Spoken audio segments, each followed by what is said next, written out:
Hello दोस्तों, आराध्या रहस्य academy के यूट्यूब चैनल में आप सभी का स्वागत है। दोस्तों, राजस्थान पुलिस कांस्टेबल भर्ती परीक्षा 2025 के नवीनतम पाठ्यक्रम के अनुसार दोस्तों मॉडल पेपर की टेस्ट सीरीज शुरू की गई थी, जिसमें अपने 6 मॉडल पेपर हैं वो कंप्लीट हो चुके हैं। आज अपना इसमें 7वां नंबर का मॉडल पेपर है। दोस्तों, परीक्षा नजदीक है, रोजाना आपको मेरे साथ में चलना है। और अगर आपने पिछले मॉडल पेपरों का अगर टेस्ट नहीं दिया है तो आप प्ले लिस्ट में जाइए, वहां पे आपको फोल्डर मिल जाएगा। Rajasthan police constable model paper के नाम से वह फोल्डर बना हुआ है और उसका जो लिंक है वो आपको डिस्क्रिप्शन में मिल जाएगा। तो आप वहां जाकर पिछले मॉडल पेपरों का टेस्ट है वह दें। दोस्तों, कुल 150 प्रश्न इसमें शामिल किए गए हैं। मेहनत आपकी रहेगी, मार्गदर्शन हमारा रहेगा, वर्दी पहनाने की दोस्तों गारंटी है हमारी। और आराध्या रहस्य अकेडमी के यूट्यूब चैनल को अगर आपने अभी तक सब्सक्राइब नहीं किया है तो सब्सक्राइब जरूर करें, बेल आइकन को दबाएं। क्लास को लाइक नहीं किया तो क्लास को लाइक जरूर करें और अपने दोस्तों के पास में लिंक को शेयर जरूर करें। सभी मित्र हैं वो दोस्तों लिंक को शेयर जरूर करें फेसबुक व्हाट्सएप ग्रुप पे। दोस्तों, ये सिलेबस है अपना, देखिए ध्यान से देखिए। 150 प्रश्न है वो परीक्षा में पूछे जाएंगे। 150 अंक का ही है ये पेपर रहने वाला है। भाग एक के अंदर दोस्तों 20 प्रश्न रीजनिंग के, 20 प्रश्न गणित के और 20 प्रश्न कंप्यूटर के, यानी कि टोटल 60 प्रश्न है वो पूछे जाएंगे। भाग बैक के अंदर दोस्तों सामान्य ज्ञान, सामान्य विज्ञान, सामाजिक विज्ञान, करंट अफेयर, महिला एवं बच्चों के अधिकार, योजनाओं से संबंधित दोस्तों भाग बैक के अंदर 45 प्रश्न है वो पूछे जाएंगे। भाग से के अंदर राजस्थान इतिहास, कला संस्कृति, भूगोल, राजस्थान पॉलिटी, आर्थिक स्थिति से संबंधित 45 प्रश्न है वो आएंगे। यानी कि दोस्तों 90 प्रश्न जीके के, 20 प्रश्न कंप्यूटर के, 20 प्रश्न रीजनिंग के और 20 प्रश्न मैथ के पूछे जाएंगे। और इसी पैटर्न के अनुसार अपन चल रहे हैं। सबसे पहले अपन भाग से के दोस्तों 45 प्रश्न है वो पढ़ेंगे। राजस्थान इतिहास, कला संस्कृति, भूगोल इससे संबंधित। देखिए पहला प्रश्न है, देखिए आपको यह भी पता होना चाहिए कि कौन से पार्ट में आपके कितने प्रश्न है वो सही हो रहे हैं। सबसे पहले अपन भाग से पढ़ रहे हैं। देखिए, किस अभिलेख को कर्नल टोड द्वारा इंग्लैंड ले जाते समय समुद्र में फेंक दिया था? बताइए कौन से अभिलेख को कर्नल जेम्स टोड द्वारा इंग्लैंड ले जाते समय समुद्र में फेंक दिया था? तो वो था दोस्तों मानमोरी का लेख। दोस्तों मानमोरी का लेख है या मानमोरी का शिलालेख राइट आंसर हो जाएगा। यहाँ पे इसमें सी नंबर का ऑप्शन बिल्कुल सही उत्तर है, इसमें हो जाएगा। दोस्तों ये मानमोरी अभिलेख है, ये 713 ईस्वी का है और ये चित्तौड़गढ़ के पास दोस्तों मानसरोवर झील के तट पर दोस्तों ये कर्नल जेम्स टोड को मिला था। दोस्तों जब कर्नल जेम्स टोड इसको इंग्लैंड ले जा रहा था तो इसमें ज्यादा भार होने की वजह से दोस्तों नाव में वजन ज्यादा हो गया था। इसकी वजह से दोस्तों इसने कर्नल जेम्स टोड ने दोस्तों इसको समुद्र में ही फिकवा दिया था। तो यहाँ पर इसमें राइट आंसर हो जाएगा सी नंबर का ऑप्शन बिल्कुल सही, मानमोरी का लेख। आगे देखिए सेकंड नंबर का प्रश्न है, कोट डिग्गी सभ्यता का संबंध रहा है। कोट डिग्गी सभ्यता का संबंध किससे रहा है? तो दोस्तों इसका संबंध पूर्व हड़प्पा यानी कि हड़प्पा पूर्व की सभ्यता से रहा है। कोट डिग्गी सभ्यता का संबंध, कोट डिग्गी सभ्यता का संबंध पूर्व हड़प्पा कालीन सभ्यता से है। राइट आंसर हो जाएगा यहाँ पे ए नंबर का जो ऑप्शन है वो इसका सही उत्तर हो जाएगा। आगे देखिए 3 नंबर का प्रश्न है, मुगल विरोधी कार्यवाही की दृष्टि से महाराणा प्रताप का पथ प्रदर्शक किसे कहा जाता है? महाराणा प्रताप का पथ प्रदर्शक, महाराणा प्रताप का अग्रगामी, मारवाड़ का भूला बिसरा राजा, एक ही राजा को कहते हैं किसको? दोस्तों रावचंद्र सेन को। यहाँ पर ए नंबर का ऑप्शन बिल्कुल सही उत्तर हो जाएगा। 4 नंबर का प्रश्न है, इसमें देखिए अलाउद्दीन खिलजी की जालोर विजय के समय वहां का शासक कौन था? दोस्तों देखिए अलाउद्दीन खिलजी ने 1305 ईस्वी में जालोर पर आक्रमण किया लेकिन जीत नहीं पाया। फिर दोस्तों 1308 ईस्वी में जालोर दुर्ग की कुंजी सिवाना दुर्ग, दोस्तों सिवाना दुर्ग को जीता। फिर 1311 ईस्वी में दोस्तों वापस आक्रमण करता है कहां पर? जालोर पर, और जालोर विजय कर लेता है। तो उस समय वहां का जो शासक था वो था दोस्तों कानड़ देव। तो यहाँ पर इसमें राइट आंसर हो जाएगा बी नंबर का ऑप्शन बिल्कुल सही। आपने सुना होगा दोस्तों वीरम देव जो कानड़ देव का पुत्र था और अलाउद्दीन खिलजी की पुत्री थी फिरोजा, इनकी प्रेम कहानी के बारे में भी दोस्तों आपको देखने को मिलेगा आप पढ़ोगे तो यहाँ पर इसमें बी नंबर का जो ऑप्शन है वो इसका बिल्कुल सही उत्तर हो जाएगा। आगे देखिए दोस्तों यहाँ पर इसमें 5 नंबर का प्रश्न है, 1857 की क्रांति के समय agent to governor general in Rajputana कौन था? बताइए एजीजी कौन थे 1857 की क्रांति के समय? तो जॉर्ज पैट्रिक लॉरेंस थे। राइट आंसर हो जाएगा यहाँ पे दोस्तों जॉर्ज लॉरेंस, ए नंबर का ऑप्शन बिल्कुल सही। 6 नंबर का प्रश्न है, इसमें देखिए संप सभा की स्थापना निम्नांकित में से किसने की? संप सभा की जो स्थापना है वो दोस्तों किसने की? इसका जो राइट आंसर हो जाएगा वो है दोस्तों, संप सभा की स्थापना गोविंद गुरु गिरी ने की थी। दोस्तों गोविंद गिरी ने संप सभा की जो स्थापना है वो की थी सिरोही में 1883 ईस्वी में। यहाँ पर डी नंबर का जो ऑप्शन है वो इसका सही उत्तर हो जाएगा। आगे देखिए 7 नंबर का प्रश्न है, बीकानेर प्रजामंडल के प्रथम अध्यक्ष कौन थे? बीकानेर प्रजामंडल के प्रथम अध्यक्ष कौन थे? राइट आंसर हो जाएगा दोस्तों वो है मग्गाराम वैद्य। ठीक है, इन्होंने ही बीकानेर प्रजामंडल की स्थापना की थी। तो यहाँ पर इसका राइट आंसर हो जाएगा बी नंबर ऑप्शन सही। नेक्स्ट आगे देखिए, राजस्थान राज्य को निर्मित करने के लिए कितनी रियासतों को एकीकृत किया गया था? राजस्थान राज्य को निर्मित करने के लिए कितनी रियासतों को एकीकृत किया गया था? तो दोस्तों कितनी रियासतें थी? 19 रियासतें थी, 3 ठिकाने थे। तो दोस्तों यहाँ पर इसका राइट आंसर हो जाएगा ए नंबर का ऑप्शन बिल्कुल सही, 19 रियासतें। ठीक है, तो यहाँ पर इसमें ए नंबर ऑप्शन सही उत्तर। 9 नंबर का प्रश्न इसमें देखिए, निम्नलिखित में से कौन 1946 में भारत की संविधान निर्मात्री सभा में राजस्थान के प्रतिनिधि के रूप में मनोनीत किए गए थे? निम्नलिखित में से कौन 1946 में भारत की संविधान निर्मात्री सभा में राजस्थान के प्रतिनिधि के रूप में मनोनीत किए गए थे? यहाँ पर इसका जो राइट आंसर हो जाएगा वो है दोस्तों, बताइए कौन सा? तो वो है दोस्तों इसमें कौन मनोनीत किए गए थे? तो हीरालाल शास्त्री। ठीक है, राजस्थान के प्रतिनिधि के रूप में दोस्तों हीरालाल शास्त्री है वो मनोनीत किए गए थे। तो यहाँ पर इसका सही उत्तर सी नंबर ऑप्शन हो जाएगा। बहुत ही अच्छा प्रश्न है। आगे देखिए 10 नंबर प्रश्न है, अचलगढ़ दुर्ग कहाँ स्थित है? अचलगढ़ दुर्ग है वो दोस्तों कहाँ पर स्थित है? दोस्तों ये माउंट आबू सिरोही में स्थित है। यहाँ पर इसमें सही उत्तर सी नंबर ऑप्शन हो जाएगा। आगे देखिए 11 नंबर का प्रश्न है, गरीबदास जी, संतदास जी, जसनाथ जी, माधवदास जी आदि संतों का संबंध किस संप्रदाय से माना जाता है? सीधा सा है भाई, यहाँ पे गरीबदास जी, संतदास जी, जगन्नाथ जी, माधवदास जी, इन संतों का जो संबंध है वो दोस्तों दादू पंथ से है। किससे है? दादू पंथ से। यहाँ पर ए नंबर का ऑप्शन बिल्कुल सही उत्तर है, हो जाएगा, याद रखना। और दादू पंथ की प्रधान पीठ कहाँ है? तो दोस्तों नारायणा, सांबर, जयपुर में। यहाँ पर ए नंबर का ऑप्शन सही उत्तर। 12 नंबर का प्रश्न है इसमें देखिए, फड़ एक प्रकार की स्क्रॉल चित्रकारी है। दोस्तों फड़ एक प्रकार की स्क्रॉल चित्रकारी है जो स्थानीय देवताओं और भगवानों की विस्तृत धार्मिक कहानियों का वर्णन करती है। फड़ पर पहला डाक टिकट भारत सरकार द्वारा 1992 में जारी किया गया था और यह राजस्थान के निम्नलिखित में से किस स्थानीय देवी देवता से संबंधित है? दोस्तों देखिए, फड़ चित्र के ऊपर डाक टिकट जारी किया गया था और वो भी 5 रुपए का डाक टिकट जारी किया गया था। और वो डाक टिकट दोस्तों किस स्थानीय देवी देवता से संबंधित है? तो दोस्तों देवनारायण जी की फड़ से संबंधित है ये, देवनारायण जी। तो यहाँ पर इसमें सही उत्तर हो जाएगा सी नंबर का ऑप्शन सही उत्तर इसमें हो जाएगा। देवनारायण जी की जो फड़ है वो सबसे प्राचीन और सबसे लंबी चित्रित फड़ है, ये भी आपको याद रखना है। आगे देखिए यहाँ पे 13 नंबर का प्रश्न है, श्री अब्दुल गफ्फूर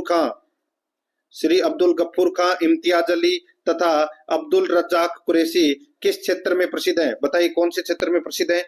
तो ये दोस्तों पीतल की खुदाई के लिए प्रसिद्ध है दोस्तों ये।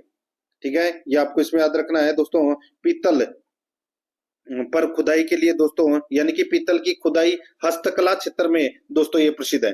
तो यहाँ पर इसमें सही उत्तर हो जाएगा सी नंबर ऑप्शन सही। आगे देखिए शेखावाटी क्षेत्र है किस प्रकार के चित्रों के लिए प्रसिद्ध है? शेखावाटी क्षेत्र किस प्रकार के चित्रों के लिए प्रसिद्ध है?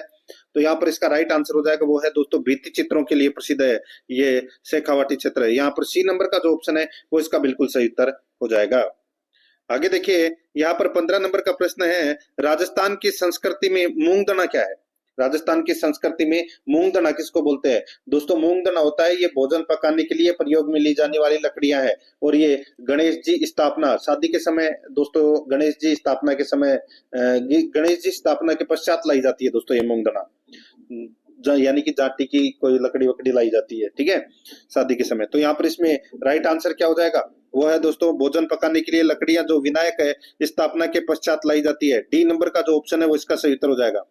16 नंबर का प्रश्न है इसमें देखिए, निम्नलिखित में से किस नृत्य के साथ झांझ नामक वाद्य यंत्र का प्रयोग किया जाता है?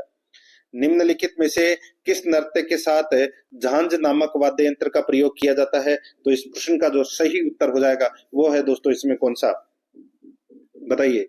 तो दोस्तों वो है, देखिए झांझ वाद्य यंत्र है ये मंजीरे का बड़ा रूप होता है और ये विवाह के अवसर पर दोस्तों इसको बजाया जाता है। कच्ची घोड़ी नृत्य में भी इसका प्रयोग किया जाता है। तो यहाँ पर इसमें राइट आंसर हो जाएगा कच्ची घोड़ी नृत्य, ए नंबर का ऑप्शन सही उत्तर। आगे देखिए जानकीलाल भांडे बताइए किस लोक कला से संबंधित है। तो दोस्तों पता चल गया होगा आपको, ये बहरूपिया कला से संबंधित है। डी नंबर का जो ऑप्शन है वो इसका सही उत्तर हो जाएगा। नेक्स्ट आगे देखिए 18 नंबर का प्रश्न है, निम्न में से कौन सा युग्म असंगत है, कौन सा युग्म असंगत है। देखिए अलवर महोत्सव फरवरी में, अलवर महोत्सव है ये फरवरी माह में आयोजित किया जाता है, बिल्कुल सही है। बेणेश्वर मेला है ये दोस्तों फरवरी माह में आयोजित किया जाता है डूंगरपुर में, ये भी बिल्कुल सही है।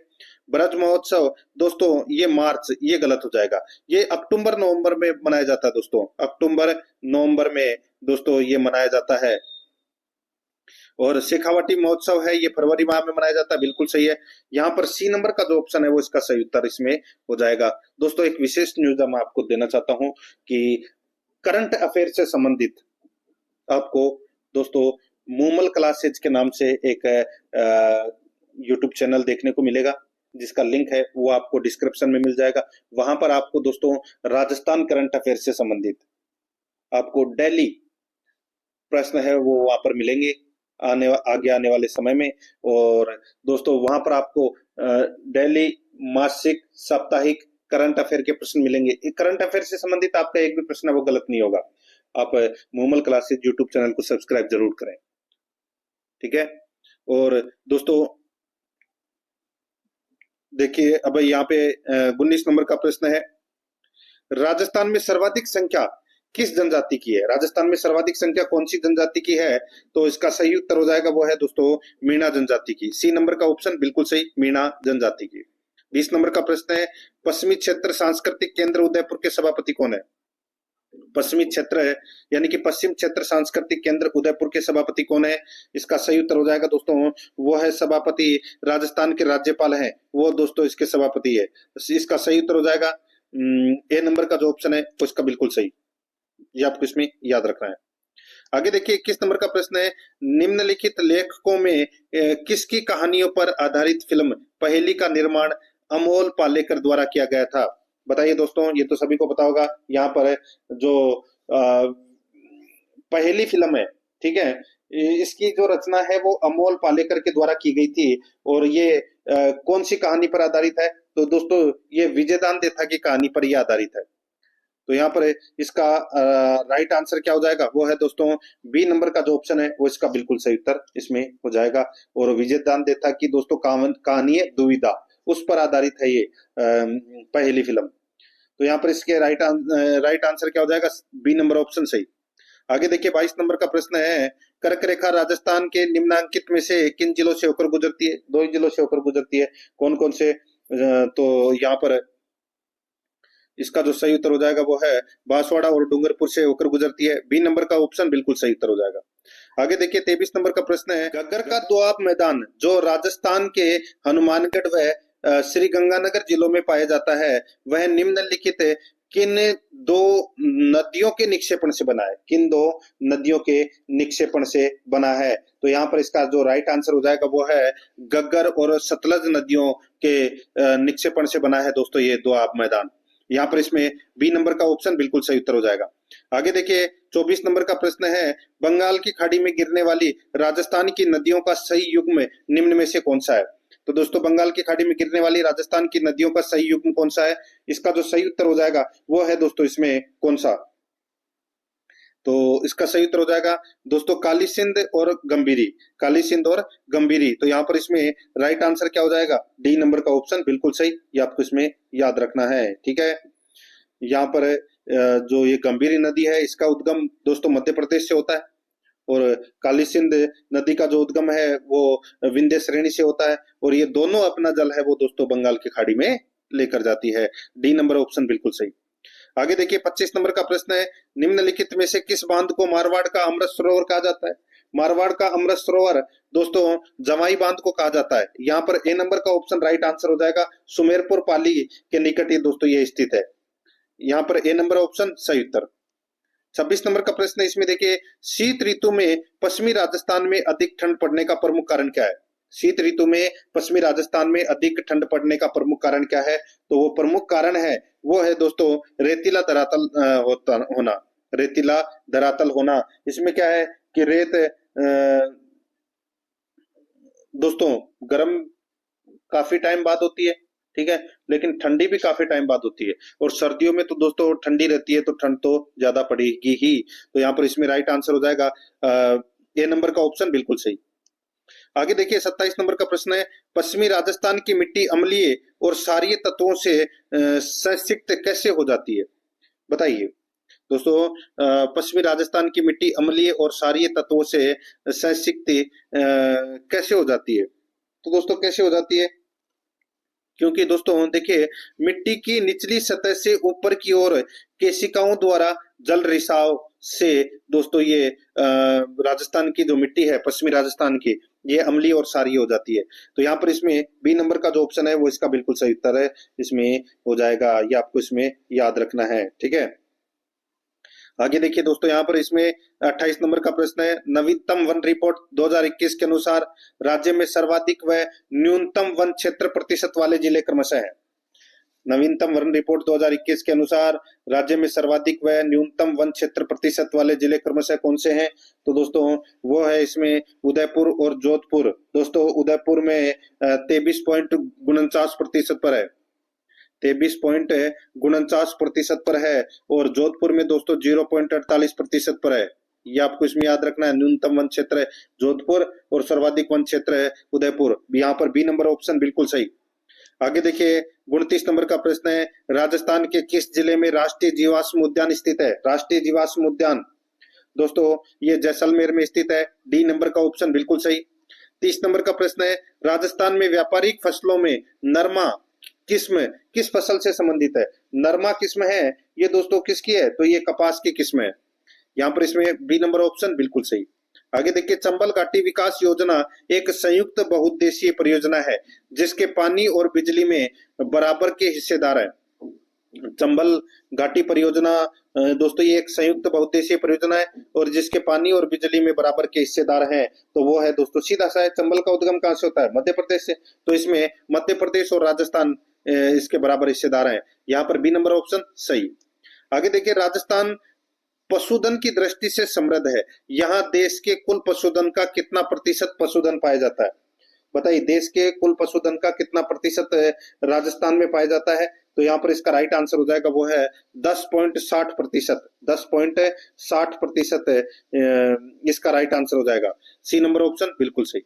आगे देखिए, राजस्थान में कितने रेलवे मंडल अवस्थित हैं? तो दोस्तों कितने रेलवे मंडल है? 5। कितने हैं? 5। कौन कौन से? जयपुर, अजमेर, बीकानेर, जोधपुर और कोटा। यहाँ पर सी नंबर का ऑप्शन सही उत्तर। 34 नंबर का प्रश्न है, निम्नलिखित में से कौन सा खनिज उत्पादक क्षेत्र सुमेलित नहीं है? कौन सा खनिज उत्पादक क्षेत्र सुमेलित नहीं है? दोस्तों यहाँ पर आप देख सकते हैं, इसमें लौह अयस्क की जो खान है वो दोस्तों कहाँ पर है? तो ये नात्रा की पाल में है, बिल्कुल सही है। मैग्नीज की खान दोस्तों कालाकुटा में है, सही है। जिप्सम की खान जामसर में है, बिल्कुल सही है। गार्नेट सलादीपुरा, गलत हो जाएगा, ये बिल्कुल गलत हो जाएगा। दोस्तों पाइराइट की खान है, पाइराइट्स बोल दी है या पाइराइट बोल दी, ठीक है। तो दोस्तों यहाँ पे पाइराइट्स खनिज का जो प्रमुख उत्पादक क्षेत्र है वो है सलादीपुरा सीकर। ये आपको इसमें विशेष तौर पर याद रखना है। और ये जो गार्नेट है ये मुख्यतः दोस्तों टोंक जिले में पाया जाता है। तो यहाँ पर इसका राइट आंसर क्या हो जाएगा? डी नंबर का ऑप्शन सही उत्तर, ये सुमेलित नहीं है। आगे देखिए 35 नंबर का प्रश्न है, राजस्थान में सफेद सीमेंट का उत्पादन होता है। सफेद सीमेंट का जो उत्पादन है वो दोस्तों कहाँ पर होता है? तो देखिए 3 नाम आपको याद रखने हैं। नंबर 1 गोटन नागौर, एक खारिया खंगार जोधपुर और एक भोपालगढ़ जोधपुर, ठीक है। तो यहाँ पर इसमें राइट आंसर क्या हो जाएगा? गोटन इसका सही उत्तर हो जाएगा, बी नंबर ऑप्शन बिल्कुल सही। 36 नंबर का प्रश्न है, भारत सरकार की सोलर पार्क योजना के अंतर्गत राजस्थान में Phalodi Pokhran solar park 750 megawatt का विकास किसके द्वारा किया जा रहा है? बताइए, बहुत ही अच्छा प्रश्न है। भारत सरकार की सोलर पार्क योजना के अंतर्गत राजस्थान में Phalodi Pokhran solar park 750 megawatt का विकास किसके द्वारा किया जा रहा है? तो बताइए किसके द्वारा किया जा रहा है? तो ये किया जा रहा है दोस्तों मेसर्स एसएल सौर्य ऊर्जा कंपनी ऑफ राजस्थान के द्वारा। यहाँ पर इसमें ए नंबर का जो ऑप्शन है वो इसका बिल्कुल सही उत्तर इसमें हो जाएगा। आगे देखिए यहाँ पे 37 नंबर का प्रश्न है, जनगणना 2011 के अनुसार राजस्थान के निम्नलिखित में से किन जिलों के जोड़े में सबसे कम साक्षरता दर है? किन जिलों के जोड़े में सबसे कम साक्षरता दर है? तो पता चल गया होगा आपको, जालोर और सिरोही, इन दो जिलों में दोस्तों सबसे कम साक्षरता दर है। जालोर में है दोस्तों 54.9% साक्षरता दर, ठीक है, और सिरोही में है दोस्तों 55.3%। तो यहाँ पर इसमें राइट आंसर क्या हो जाएगा? सी नंबर का ऑप्शन बिल्कुल सही। और अगर यही पूछ लेता, सबसे ज्यादा पूछ लेता कम की जगह, तो दोस्तों कोटा और जयपुर हो जाता, ठीक है। तो यहाँ पर सी नंबर ऑप्शन सही उत्तर। 38 नंबर प्रश्न है, रणकपुर मंदिर किस तीर्थकर को समर्पित है? रणकपुर मंदिर है ये दोस्तों किसको समर्पित है? तो ये आदिनाथ को समर्पित है, भगवान आदिनाथ को समर्पित है। राइट आंसर हो जाएगा यहाँ पे ए नंबर ऑप्शन बिल्कुल सही। नेक्स्ट है, आगे देखिए 39 नंबर का प्रश्न है, राज्य मानवाधिकार आयोग के अध्यक्ष का पद रिक्त होने की स्थिति में अध्यक्ष के रूप में कौन कार्य करता है? बहुत ही अच्छा प्रश्न है दोस्तों। राज्य मानवाधिकार आयोग के अध्यक्ष का पद रिक्त होने की स्थिति में अध्यक्ष के रूप में कौन कार्य करता है? कौन कार्य करता है बताइए? तो दोस्तों राज्यपाल सदस्यों में से किसी एक सदस्य को अध्यक्ष के रूप में प्राधिकृत कर सकते हैं। बिल्कुल सही कथन है, यहाँ पर ए नंबर का ऑप्शन राइट आंसर हो जाएगा। आगे देखिए 40 नंबर का प्रश्न है, पंचायतों के लिए गठित राजस्थान राज्य वित्त आयोग संविधान के किस अनुच्छेद के अंतर्गत उल्लेखित है? पंचायतों के लिए गठित राजस्थान राज्य वित्त आयोग संविधान के किस अनुच्छेद के अंतर्गत उल्लेखित है? सही उत्तर हो जाएगा वो है दोस्तों अनुच्छेद 243 ज। यहाँ पर ए नंबर का जो ऑप्शन है वो इसका सही उत्तर है इसमें हो जाएगा। आगे देखिए 41 नंबर का प्रश्न है, राजस्थान उच्च न्यायालय की खंडपीठ की स्थापना कब की गई? कब की गई? तो दोस्तों इसका सही उत्तर हो जाएगा वो है 31 जनवरी 1977 को जयपुर में की गई थी। यहाँ पर ए नंबर का जो ऑप्शन है वो इसका सही उत्तर हो जाएगा। 42 नंबर का प्रश्न है, राजस्थान का राज्य शासन सचिवालय कब अस्तित्व में आया? तो दोस्तों ये अस्तित्व में कब आया? तो राजस्थान में या राजस्थान के राज्य शासन सचिवालय की जो स्थापना है वो दोस्तों 1949 में हुई थी, ठीक है। तो यहाँ पर इसका राइट आंसर हो जाएगा बी नंबर का जो ऑप्शन है वो सही उत्तर हो जाएगा। आगे देखिए, राज्यपाल अपने सविवेकी कृत्यों को छोड़कर अपने कृत्यों का निर्वहन की सहायता और सलाह से करेगा। राज्यपाल अपने सविवेकी कृत्यों को छोड़कर अपने कर्तव्यों का निर्वहन किसकी सलाह और सहायता से करेगा? सीधा सा हो जाएगा, यहाँ पे मंत्री परिषद होगी, मंत्री परिषद की सलाह से कार्य करेगा। यहाँ पर इसमें राइट आंसर हो जाएगा मुख्यमंत्री एवं मंत्री परिषद। भाई मंत्री परिषद का प्रधान कौन होगा? मुख्यमंत्री, ठीक है। यहाँ पर इसमें राइट आंसर क्या हो जाएगा? बी नंबर ऑप्शन बिल्कुल सही। आगे देखिए 44 नंबर का प्रश्न है, राजस्थान मंत्री परिषद की न्यूनतम संख्या हो सकती है, न्यूनतम संख्या है वो हो सकती है। तो दोस्तों इसका राइट आंसर हो जाएगा न्यूनतम वो 12 से कम नहीं होगी, 12 से कम नहीं होगी, यानी कि 11 प्लस 1, और अधिकतम है वो दोस्तों 29 प्लस 1 से ज्यादा नहीं होगी। ये भी आपको याद रखना है। यहाँ पर बी नंबर ऑप्शन बिल्कुल सही।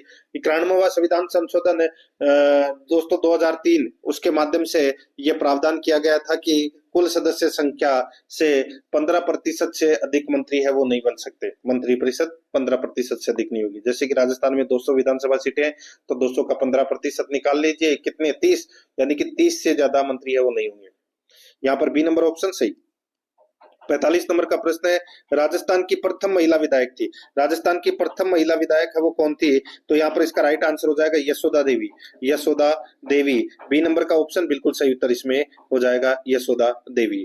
दोस्तों अब अपन है देखिए भाग 6 से संबंधित अपन ने यहाँ पे 45 प्रश्न है वो पढ़ लिए हैं, ठीक है। अब पता चल गया होगा आपको दोस्तों आपके कितने प्रश्न है वो गलत हुए हैं। अब दोस्तों अपन भाग ब पढ़ेंगे। भाग ब के अंदर भी दोस्तों अपन 45 प्रश्न पढ़ेंगे, सामान्य ज्ञान, सामान्य विज्ञान, महिला एवं बच्चों के अधिकार, योजनाएं, करंट अफेयर, इससे संबंधित दोस्तों ये प्रश्न है वो होंगे।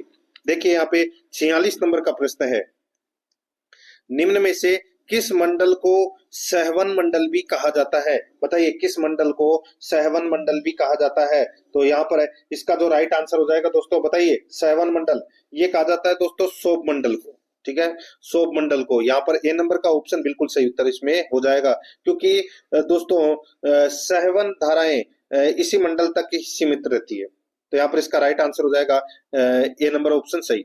47 नंबर का प्रश्न है, निम्नलिखित में से कौन सा आंतरिक ग्रहों का एक समूह है?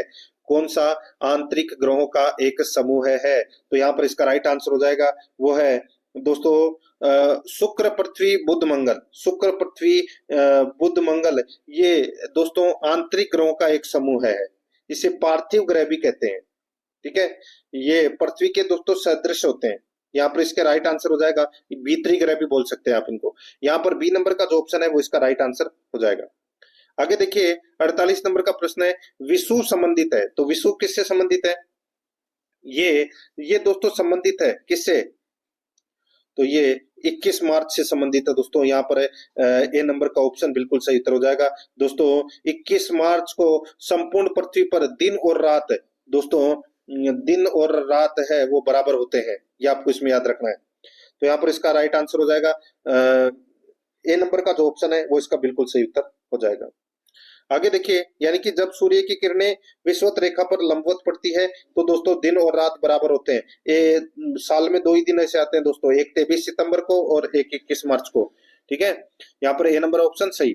आगे देखिए निम्नलिखित में से कौन सी जनजाति केल दोस्तों कौन सी जनजाति केल पोलुद त्योहार मनाती है? बताइए कौन सी जनजाति केल पोलुद त्योहार मनाती है? तो यहाँ पर इसका राइट आंसर हो जाएगा वो है कोडव जनजाति। कौन सी कोडव जनजाति है वो केल पोलुद त्योहार मनाती है। यहाँ पर ए नंबर का जो ऑप्शन है वो इसका सही उत्तर हो जाएगा।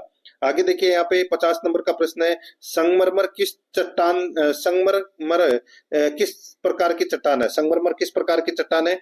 तो दोस्तों इसका राइट आंसर हो जाएगा वो है ये रूपांतरित चट्टान है दोस्तों ये। ठीक है, राइट आंसर हो जाएगा यहाँ पे सी नंबर का ऑप्शन बिल्कुल सही, रूपांतरित चट्टान है ये।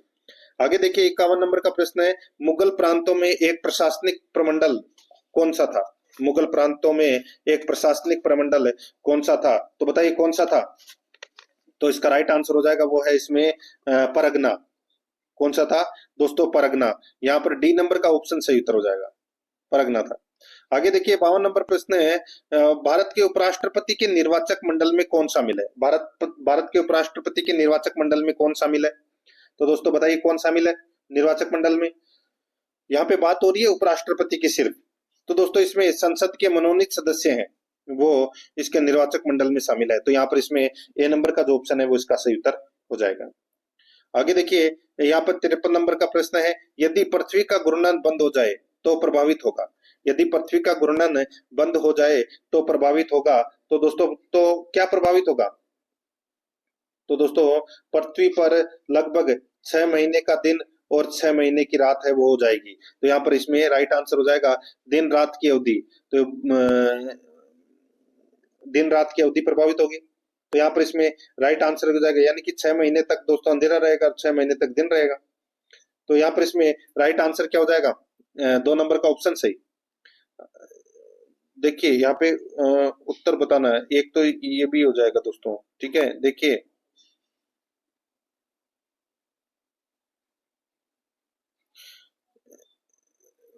दिन रात की अवधि, दिन रात की अवधि नहीं, दिन रात का बनना। ठीक है, अवधि नहीं होगा, दिन रात का बनना। ठीक है, एक तो दोस्तों इसमें दिन रात का बनना हो जाएगा, कूट भाषा में उत्तर देना है। ठीक है, दिन रात का बनना यानी कि दिन रात बनेगी नहीं, यानी कि 6 महीने तक 6 महीने का दिन रहेगा और 6 महीने की रात हो जाएगी, दिन रात नहीं बनेंगे।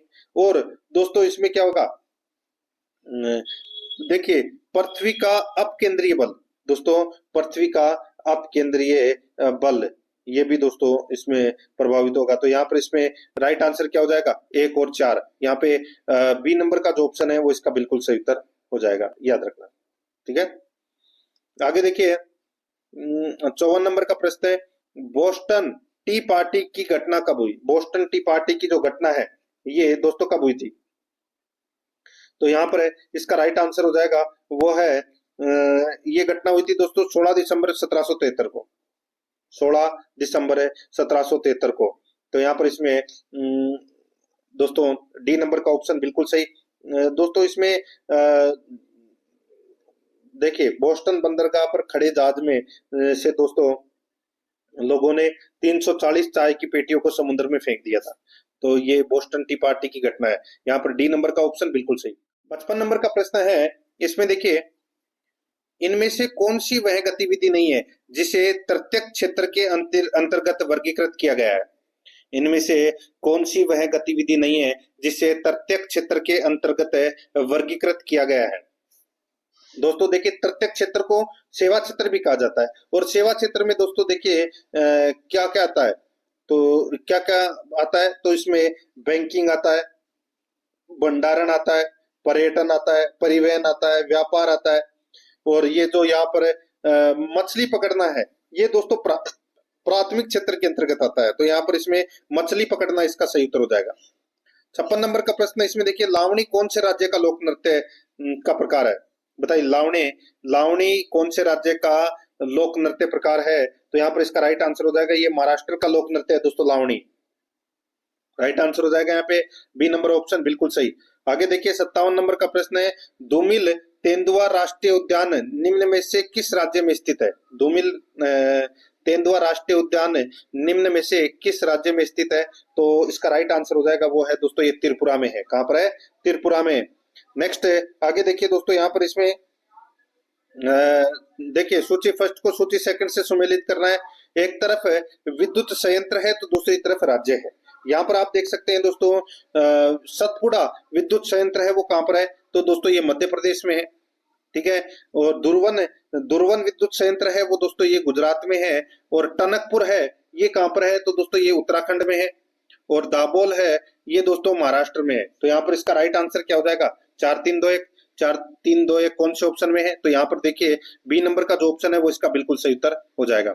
59 नंबर प्रश्न है, इसमें देखिए निम्नलिखित में से कौन सी पवन इटली में रक्त वृष्टि के लिए उत्तरदायी है? बताइए, रक्त वृष्टि यानी कि इसे रक्त पवन भी कहते हैं। इसका राइट आंसर हो जाएगा, वो है दोस्तों इसमें सिराको, ठीक है। सिराको इसका सही उत्तर इसमें हो जाएगा, ये आपको इसमें याद रखना है। यानी कि अफ्रीका महाद्वीप में सहारा मरुस्थल से प्रभावित होने वाली दक्षिणी पूर्वी गर्म शुष्क पवन को दोस्तों सिराको कहा जाता है।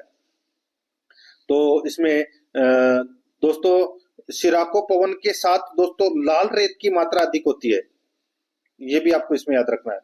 तो इसमें इसका राइट आंसर क्या हो जाएगा? बी नंबर ऑप्शन, बिल्कुल सही। आगे देखिए 60 नंबर का प्रश्न है, वर्तमान रूप में उपलब्ध भगवान महावीर एवं उनके अनुयायियों की शिक्षाएं लगभग 1500 वर्ष पूर्व गुजरात में किस स्थान पर लिखी गई थी? बताइए, वर्तमान रूप में उपलब्ध भगवान महावीर एवं उनके अनुयायियों की शिक्षाएं लगभग 1500 वर्ष पूर्व गुजरात में किस स्थान पर लिखी गई थी? तो यहाँ पर इसका जो राइट आंसर हो जाएगा, किस स्थान पर लिखी गई थी बताइए?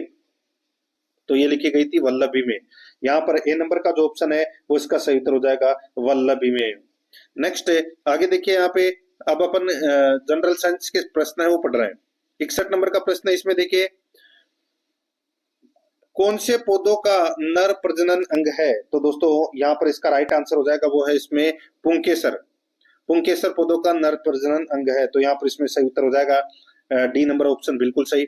62 नंबर का प्रश्न है, इसमें देखिए निम्नलिखित का सही मिलान कीजिए। निम्नलिखित का सही मिलान कीजिए। दोस्तों यहाँ पर आप देख सकते हैं, एक तरफ रोग दे रखे हैं, दूसरी तरफ दोस्तों इसमें रोगजनक दे रखा है। दोस्तों एक तरफ रोग और दूसरी तरफ रोगजनक, अपने को सुमेलित करना है। देखिए क्षय रोग का जो रोगजनक है वो कौन सा है, वो कारक क्या है? तो वो है माइक्रोबैक्टीरियम ट्यूबरक्लोसिस। और टाइफाइड का दोस्तों, टाइफाइड का है साल्मोनेला टाइफी। साल्मोनेला टाइफी, ठीक है। और कोकर खांसी का क्या हो जाएगा? ये हो जाएगा दोस्तों बोर्डेटेला पर्टुसिस। और छोटी माता का हो जाएगा दोस्तों वायरस कौन सा है? तो वो है वेरिसेला जोस्टर। तो यहाँ पर इसमें राइट आंसर क्या हो जाएगा? DACB कौन से ऑप्शन में है? तो दोस्तों यहाँ पर देखिए DACB सी नंबर का जो ऑप्शन है वो इसका बिल्कुल सही उत्तर हो जाएगा। आगे देखिए, कौन सी ग्रंथि अन्य अंतःस्रावी ग्रंथियों के कार्य को नियंत्रित करती है? कौन सी ग्रंथि अन्य अंतःस्रावी ग्रंथियों के कार्य को नियंत्रित करती है? तो यहाँ पर इसका सही उत्तर हो जाएगा, वो है दोस्तों पीयूष ग्रंथि। यहाँ पर सी नंबर का ऑप्शन बिल्कुल सही, पीयूष ग्रंथि। इसको मास्टर ग्रंथि भी कहते हैं। आगे देखिए 64 नंबर का प्रश्न है, जब सेना पुल पार कर रही है तो सैनिकों को कदम से कदम मिलाकर न चलने का निर्देश दिया जाता है। क्योंकि दोस्तों क्योंकि पैरों से उत्पन्न ध्वनि के अनुनाद के कारण पुल टूटने का खतरा रहता है। यहाँ पर इसमें बी नंबर का ऑप्शन बिल्कुल सही उत्तर हो जाएगा। आगे देखिए 65 नंबर का प्रश्न है, एक अवतल दर्पण के वक्रता केंद्र पर एक वस्तु रखी गई है, इसका प्रतिबिंब कहाँ बनेगा? इसका प्रतिबिंब है वो दोस्तों कहाँ बनेगा? तो इसका राइट आंसर हो जाएगा दोस्तों, इसका प्रतिबिंब है वो वक्रता केंद्र पर बनेगा, वक्रता केंद्र पर। ठीक है, वक्रता केंद्र पर बनेगा। यहाँ पर डी नंबर का जो ऑप्शन है वो इसका सही उत्तर हो जाएगा। आगे देखिए 66 नंबर का प्रश्न है, इसमें देखिए एथेन जिसका आणविक सूत्र C2H2 है दर्शाता है। एथेन जिसका आणविक सूत्र C2H2 है दर्शाता है। तो दोस्तों ये दर्शाता है क्या? तो ये दोस्तों 7 सहसंयोजी आबंध को दर्शाता है। 7 सहसंयोजी आबंध को ये दर्शाता है। यहाँ पर इसमें बी नंबर का ऑप्शन बिल्कुल सही। आगे देखिए निम्नलिखित में से कौन सा पानी के साथ कैल्शियम की अभिक्रिया के लिए सही नहीं है? बताइए, निम्नलिखित में से कौन सा पानी के साथ कैल्शियम की अभिक्रिया के लिए सही नहीं है? तो यहाँ पर इसका जो राइट आंसर हो जाएगा वो है इसमें कौन सा? तो वो है दोस्तों अभिक्रिया की तीव्रता कम होती है। दोस्तों कैल्शियम पानी के अभिक्रिया कर कैल्शियम हाइड्रोक्साइड तथा हाइड्रोजन गैस बनाता है और कैल्शियम है वो तैरना शुरू कर देता है। तो दोस्तों इससे निकलने वाली उष्मा है वो कम होती है। तो यहाँ पर इसमें अभिक्रिया की तीव्रता कम होती है। यहाँ पर इसमें राइट आंसर हो जाएगा ए नंबर ऑप्शन सही। आगे देखिए लोहे को कठोर और मजबूत बनाने के लिए निम्न में से उसमें क्या मिलाया जाता है? बताइए क्या मिलाया जाता है? तो उसमें दोस्तों कार्बन मिलाया जाता है। यहाँ पर सी नंबर का ऑप्शन बिल्कुल सही उत्तर हो जाएगा। आगे देखिए 69 नंबर का प्रश्न है, सोडियम कार्बोनेट का रासायनिक सूत्र है। सोडियम कार्बोनेट का रासायनिक सूत्र क्या है? तो दोस्तों इसका सूत्र है Na3CO3, Na3CO3। ठीक है, सोडियम कार्बोनेट याद रखना, इसका रासायनिक सूत्र है Na3CO3। ठीक है, इसको दोने का सोडा या धावन सोडा भी कहते हैं। तो इसका सही उत्तर हो जाएगा डी नंबर का ऑप्शन बिल्कुल सही। आगे देखिए 70 नंबर का प्रश्न है, परमाणु संरचना का पलम पुंडिंग प्रतिरूप दिया था। परमाणु संरचना का पलम पुंडिंग प्रतिरूप दिया था, तो किसने दिया था? ये दिया था दोस्तों थॉमसन ने। यहाँ पर बी नंबर का ऑप्शन बिल्कुल सही, थॉमसन ने। 71 नंबर का प्रश्न है, इसमें देखिए हाल ही में चर्चा में रहा सचेत ऐप किस संस्था द्वारा विकसित किया गया है? दोस्तों बताइए, यहाँ पे जो सचेत ऐप है ये किस संस्था द्वारा विकसित किया गया है? तो ये दोस्तों राष्ट्रीय आपदा प्रबंधन प्राधिकरण के द्वारा विकसित किया गया है। यहाँ पर सी नंबर का जो ऑप्शन है वो इसका बिल्कुल सही उत्तर इसमें हो जाएगा। ठीक है, आगे देखिए दोस्तों यहाँ पर 72 नंबर का प्रश्न है, डॉक्टर MGS नारायणन किस क्षेत्र से जुड़े हुए थे? दोस्तों इनका हाल ही में निधन हो गया, डॉक्टर MGS नारायणन का, और ये दोस्तों भारतीय इतिहासकार और शिक्षाविद थे। तो यहाँ पर इसमें राइट आंसर हो जाएगा बी नंबर का ऑप्शन सही उत्तर। आगे देखिए हाल ही में ब्रिक्स की 15वीं कृषि मंत्रियों की बैठक किस देश में आयोजित हुई थी? हाल ही में ब्रिक्स की 15वीं कृषि मंत्रियों की बैठक किस देश में आयोजित हुई थी? तो दोस्तों ये आयोजित हुई थी कहाँ पर? तो ये ब्राजील की राजधानी दोस्तों ब्रासिलिया में आयोजित हुई थी दोस्तों। ये डी नंबर का जो ऑप्शन है वो इसका बिल्कुल सही उत्तर हो जाएगा ब्राजील। ठीक है, ब्राजील की राजधानी ब्रासिलिया में आयोजित की गई थी। तो यहाँ पर डी नंबर ऑप्शन सही। आगे देखिए भारतीय भारोत्तोलन महासंघ के खिलाड़ी आयोग की अध्यक्ष किसे नियुक्त किया गया है? भारतीय भारोत्तोलन महासंघ के खिलाड़ी आयोग की अध्यक्ष दोस्तों किसे नियुक्त किया गया है? तो इसका राइट आंसर हो जाएगा वो है इसमें दोस्तों किसे? तो ये मीराबाई चानू को। ठीक है, भारतीय भारोत्तोलन महासंघ के खिलाड़ी आयोग के अध्यक्ष नियुक्त किया गया है मीराबाई चानू को। सी नंबर ऑप्शन सही। 75 नंबर प्रश्न है, भारत उज्बेकिस्तान संयुक्त सैन्य अभ्यास, भारत उज्बेकिस्तान संयुक्त सैन्य अभ्यास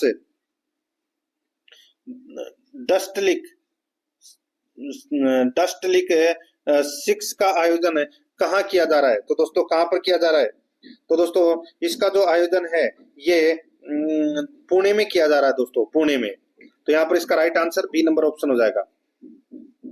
आगे देखिए, पालनहार योजना में विभिन्न श्रेणियों के पात्र बच्चों को प्रतिवर्ष कपड़े और अन्य आवश्यकताओं के लिए कितनी अतिरिक्त एकमुश्त राशि प्रदान की जाती है?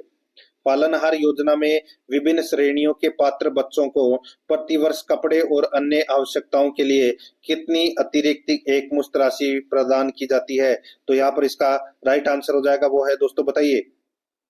तो इसमें 2000 की वार्षिक एकमुश्त राशि प्रदान की जाती है। यहाँ पर इसमें सी नंबर का ऑप्शन बिल्कुल सही उत्तर हो जाएगा।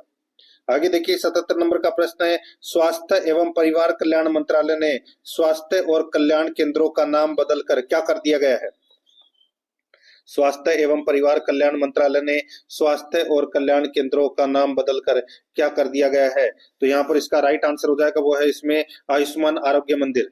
यहाँ पर सी नंबर का जो ऑप्शन है वो इसका सही उत्तर हो जाएगा, आयुष्मान आरोग्य मंदिर, सी नंबर का ऑप्शन सही। आगे देखिए, 78 नंबर का प्रश्न है, निर्माण श्रमिक औजार टूल किट सहायता योजना के अंतर्गत लाभार्थियों को आवश्यक उपकरण खरीदने के लिए अधिकतम कितनी वित्तीय सहायता प्रदान की जाती है? बताइए। निर्माण श्रमिक औजार टूल किट सहायता योजना के अंतर्गत लाभार्थियों को आवश्यक उपकरण खरीदने के लिए अधिकतम कितनी वित्तीय सहायता प्रदान की जाती है? तो यहाँ पर इसका राइट आंसर हो जाएगा, वो है इसमें दोस्तों 3000।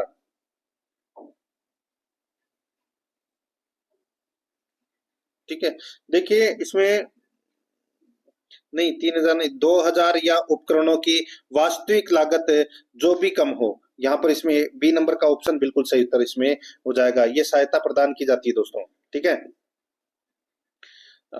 इसका उद्देश्य क्या है कि श्रमिकों को उनके कार्य के लिए जरूरी औजार खरीदने में मदद करना। यहाँ पर बी नंबर ऑप्शन सही। आगे देखिए, 79 नंबर प्रश्न है, सिलिकोसिस सहायता योजना के तहत सिलिकोसिस से प्रभावित व्यक्ति को कितनी सहायता राशि प्रदान की जाती है? तो कितनी राशि प्रदान की जाती है? तो यहाँ पर इसका राइट आंसर हो जाएगा दोस्तों, वो है 3 लाख रुपए की राशि है वो प्रदान की जाती है दोस्तों, सहायता राशि, सी नंबर ऑप्शन सही। आगे देखिए, मुख्यमंत्री अनुप्रति कोचिंग योजना का लाभ लेने के लिए पात्र व्यक्ति की वार्षिक पारिवारिक आय अधिकतम कितनी हो सकती है? तो दोस्तों अधिकतम कितनी हो सकती है? तो दोस्तों अधिकतम 8 लाख हो सकती है, उससे ज्यादा नहीं। तो यहाँ पर इसमें राइट आंसर हो जाएगा, यहाँ पे सी नंबर का ऑप्शन बिल्कुल सही उत्तर इसमें हो जाएगा। ठीक है, आगे देखिए, अब अपन दोस्तों महिला एवं बच्चों के अधिकार से संबंधित प्रश्न पढ़ेंगे 80 से 81 से 90 तक। ठीक है, घरेलू हिंसा अधिनियम 2005 के तहत निम्नलिखित में से कौन सा उपाय पीड़िता को उपलब्ध है? कौन सा उपाय पीड़िता को उपलब्ध है? तो यहाँ पर इसका सही उत्तर हो जाएगा, वो है संरक्षण आदेश, संरक्षण आदेश। तो यहाँ पर ए नंबर का जो ऑप्शन है वो इसका सही उत्तर हो जाएगा। आगे देखिए, 82 नंबर का प्रश्न है, स्त्री अशिष्ट अपरूपण निषेध अधिनियम, स्त्री अशिष्ट अपरूपण निषेध अधिनियम 1986 के तहत जांच करने का अधिकार किसे है? जांच करने का अधिकार किसे है? तो यहाँ पर इसका राइट आंसर हो जाएगा, वो है दोस्तों राजपत्रित अधिकारी या उससे उच्च अधिकारी, राजपत्रित अधिकारी या उससे उच्च अधिकारी। यहाँ पर बी नंबर का जो ऑप्शन है वो इसका सही उत्तर हो जाएगा। आगे देखिए, 83 नंबर का प्रश्न है, निम्नलिखित में से कौन सा संगठन बाल श्रम निषेध अधिनियम के प्रभावी कार्यान्वयन के लिए जिम्मेदार है? निम्नलिखित में से कौन सा संगठन बाल श्रम निषेध अधिनियम के प्रभावी कार्यान्वयन के लिए जिम्मेदार है? तो यहाँ पर इसका राइट आंसर हो जाएगा, वो है इसमें बाल श्रम तकनीकी सलाहकार समिति, बाल श्रम तकनीकी सलाहकार समिति। यहाँ पर ए नंबर का जो ऑप्शन है वो इसका सही उत्तर हो जाएगा। आगे देखिए, 84 नंबर का प्रश्न है, इसमें देखिए अधिनियम की धारा 8 में क्या प्रावधान है? अधिनियम की धारा 8 में क्या प्रावधान है? तो यहाँ पर इसका राइट आंसर हो जाएगा, वो है सामूहिक जुर्माने का प्रावधान, सामूहिक जुर्माने का प्रावधान। यहाँ पर ए नंबर का जो ऑप्शन है वो इसका सही उत्तर हो जाएगा। इसमें दोस्तों क्या है अधिनियम 8 में, यानी कि धारा 8 में, इसमें डायल शिकार की घटनाएं होती है उस क्षेत्र से संबंधित है ये। ठीक है, यहाँ पर ए नंबर ऑप्शन सही। आगे देखिए, 85 नंबर का प्रश्न है, ITPA की धारा 4 के तहत कौन सा कार्य दंडनीय है? तो दोस्तों ये दोस्तों जो भी वेश्यावृत्ति से प्राप्त आय पर निर्भर होते हैं, ठीक है, यानी कि जैसे दलाल है, ठीक है। उनके लिए दोस्तों ये सजा का प्रावधान किया गया है। यहाँ पर इसमें वेश्यावृत्ति से आय अर्जित करना, यहाँ पर ए नंबर का ऑप्शन बिल्कुल सही उत्तर हो जाएगा। आगे देखिए, पोस्को अधिनियम के तहत विशेष न्यायालयों का गठन किसके लिए किया गया है? तो दोस्तों किसके लिए किया गया है? तो ये दोस्तों केवल पोस्को मामले के लिए इसका गठन है वो किया गया है। तो यहाँ पर इसमें राइट आंसर क्या हो जाएगा? बी नंबर ऑप्शन बिल्कुल सही। ये बच्चों के खिलाफ यौन अपराधों से की मामलों की तुरंत सुनवाई के लिए दोस्तों ये किया जाता है, इसका गठन किया गया था। बी नंबर ऑप्शन सही। आगे देखिए 87 नंबर प्रश्न है, दहेज निषेध अधिनियम के तहत अपराध की प्रकृति क्या है? दहेज निषेध अधिनियम के तहत अपराध की प्रकृति क्या है? तो यहाँ पर इसका राइट आंसर हो जाएगा वो है वो दोस्तों संज्ञेय और गैर जमानती है, संज्ञेय और गैर जमानती है। यहाँ पर ए नंबर का ऑप्शन बिल्कुल सही उत्तर हो जाएगा। आगे देखिए यहाँ पे 88 नंबर का प्रश्न है, पीसीपी एनडीटी अधिनियम 1994 के तहत किसे उपयुक्त प्राधिकारी नियुक्त किया जाता है? किसे उपयुक्त प्राधिकारी नियुक्त किया जाता है? तो यहाँ पर इसका राइट आंसर हो जाएगा वो है केंद्रीय या राज्य सरकार द्वारा नियुक्त प्राधिकारी, केंद्रीय या राज्य सरकार द्वारा नियुक्त प्राधिकारी। यहाँ पर सी नंबर का जो ऑप्शन है वो इसका बिल्कुल सही उत्तर हो जाएगा। आगे देखिए 89 नंबर प्रश्न है, सती निवारण अधिनियम 1987 के तहत सती प्रथा को रोकने के लिए जन जागरूकता की क्या भूमिका है? सती प्रथा को रोकने के लिए जन जागरूकता की क्या भूमिका है? तो यहाँ पर इसका राइट आंसर हो जाएगा वो है दोस्तों इसमें, बताइए। तो दोस्तों देखिए यह अपराध को कम करने में सहायक है, यह जन जागरूकता की भूमिका यह है कि यह अपराध को कम करने में सहायक है। यहाँ पर बी नंबर का जो ऑप्शन है वो इसका बिल्कुल सही उत्तर हो जाएगा। आगे देखिए यहाँ पे 90 नंबर का प्रश्न है, निम्नलिखित में से कौन सा मामला सती निवारण अधिनियम 1987 के पारित होने का प्रमुख कारण था? तो दोस्तों इसका प्रमुख कारण क्या था? रूप कंवर के सती होने का। तो यहाँ पर इसमें राइट आंसर हो जाएगा रूप कंवर मामला। यहाँ पर इसमें ए नंबर का ऑप्शन बिल्कुल सही उत्तर इसमें हो जाएगा। अब दोस्तों यहाँ पर देखिए, अब अपन भाग ए में दोस्तों अपन ने भाग ब और भाग स के अंदर दोस्तों अपन ने 45 प्रश्न है वो पढ़ लिए हैं। अब अपन दोस्तों भाग ए के 60 प्रश्न है वो पढ़ेंगे, जिसमें से 20 प्रश्न कंप्यूटर के, 20 प्रश्न रीजनिंग के और 20 प्रश्न मैथ के। ठीक है, तो यहाँ पर देखिए कंप्यूटर का सामान्य ज्ञान से संबंधित 20 प्रश्न है। 91 नंबर का प्रश्न इसमें देखिए, एक्सेस समय के आधार पर कौन सी मेमोरी सबसे तेज होती है? बताइए, एक्सेस समय के आधार पर कौन सी मेमोरी सबसे तेज होती है? तो दोस्तों वो होती है इसमें कौन सी? तो वो है कैश मेमोरी। कौन सी मेमोरी? Cache memory. तो यहाँ पर इसका राइट आंसर हो जाएगा सी नंबर का जो ऑप्शन है वो इसका बिल्कुल सही उत्तर हो जाएगा। आगे देखिए, माइक्रोसॉफ्ट क्लिप गैलरी का प्रयोग, माइक्रोसॉफ्ट क्लिप गैलरी का प्रयोग क्यों करते हैं? तो दोस्तों क्लिप आर्ट पिक्चर जोड़ने के लिए। तो यहां पर इसमें सी नंबर का ऑप्शन सही उत्तर। आगे देखिए, एमएस वर्ड 2019 डॉक्यूमेंट के संदर्भ में निम्न कथनों पर विचार कीजिए। एमएस वर्ड 2019 डॉक्यूमेंट के संदर्भ में निम्न कथनों पर दोस्तों विचार करना है। अपने को बताना है कि दोस्तों उचित कथन कौन सा है, उचित कथन है वो कौन सा है। यहाँ पर देखिए, छपे हुए फॉर्मेट चिन्हों को कंट्रोल प्लस शिफ्ट प्लस 8 दबाकर देखा जा सकता है। तो दोस्तों कंट्रोल प्लस शिफ्ट प्लस 8 छपे हुए फॉर्मेट चिन्हों को देखने के लिए इसका प्रयोग किया जा सकता है, बिल्कुल सही है। कंट्रोल प्लस एंटर दबाकर एक लाइन ब्रेक प्रविष्ट करवाया जा सकता है। तो दोस्तों ये बात भी है वो इसमें क्या है, बिल्कुल सही है। तो यहाँ पर दोनों के दोनों कथन है वो क्या है, सत्य है। तो यहाँ पर इसका राइट आंसर क्या हो जाएगा? देखिए, पेज ब्रेक प्रविष्टि करने हेतु एक लाइन ब्रेक दे रखा है यहाँ पे, ये लाइन नहीं, ये पेज ब्रेक से संबंधित है दोस्तों ये। ठीक है, तो अपना दूसरा गलत हो जाएगा। इसमें उचित कथन बताना था तो केवल एक ही सत्य है। तो यहाँ पर इसका राइट आंसर हो जाएगा सी नंबर का ऑप्शन सही। आगे देखिए 94 नंबर का प्रश्न है, निम्नलिखित में से कौन सी मेमोरी कौन सी मेमोरी परमानेंट मेमोरी कहलाती है? कौन सी मेमोरी परमानेंट मेमोरी कहलाती है? तो यहाँ पर इसका राइट आंसर हो जाएगा वो है दोस्तों सीडी रोम। CD रोम, कंपैक्ट डिस्क रीराइटेबल, ठीक है, या आप एक तो होता है CD रोम, एक तो होता है दोस्तों CD रोम, ठीक है, यानी कि कंपैक्ट डिस्क रीराइटेबल, ठीक है, और CD रोम की फुल फॉर्म होती है compact disc read only memory. तो यहाँ पर इसका राइट आंसर क्या हो जाएगा, सी नंबर का जो ऑप्शन है वो सही उत्तर। आगे देखिए, एक सामान्यतः प्रयुक्त सीडी की स्टोरेज क्षमता है, एक सामान्यतः प्रयुक्त सीडी की स्टोरेज क्षमता होती है, तो वो होती है दोस्तों कितनी, बताइए। तो इसका राइट आंसर हो जाएगा, वो होती है दोस्तों 700 MB। यहाँ पर इसमें सी नंबर का ऑप्शन बिल्कुल सही, 700 MB। आगे देखिए, लिनक्स किस भाषा में लिखा गया है, लिनक्स किस भाषा में है लिखा है, तो यहाँ पर इसका राइट आंसर हो जाएगा, ये तो सभी को पता होगा दोस्तों, ये दोस्तों एक प्रोग्रामिंग भाषा है, ठीक है, और ये सी लैंग्वेज में लिखी गई है। यहाँ पर इसमें राइट आंसर क्या हो जाएगा, ए नंबर का जो ऑप्शन है वो इसका सही उत्तर, ठीक है।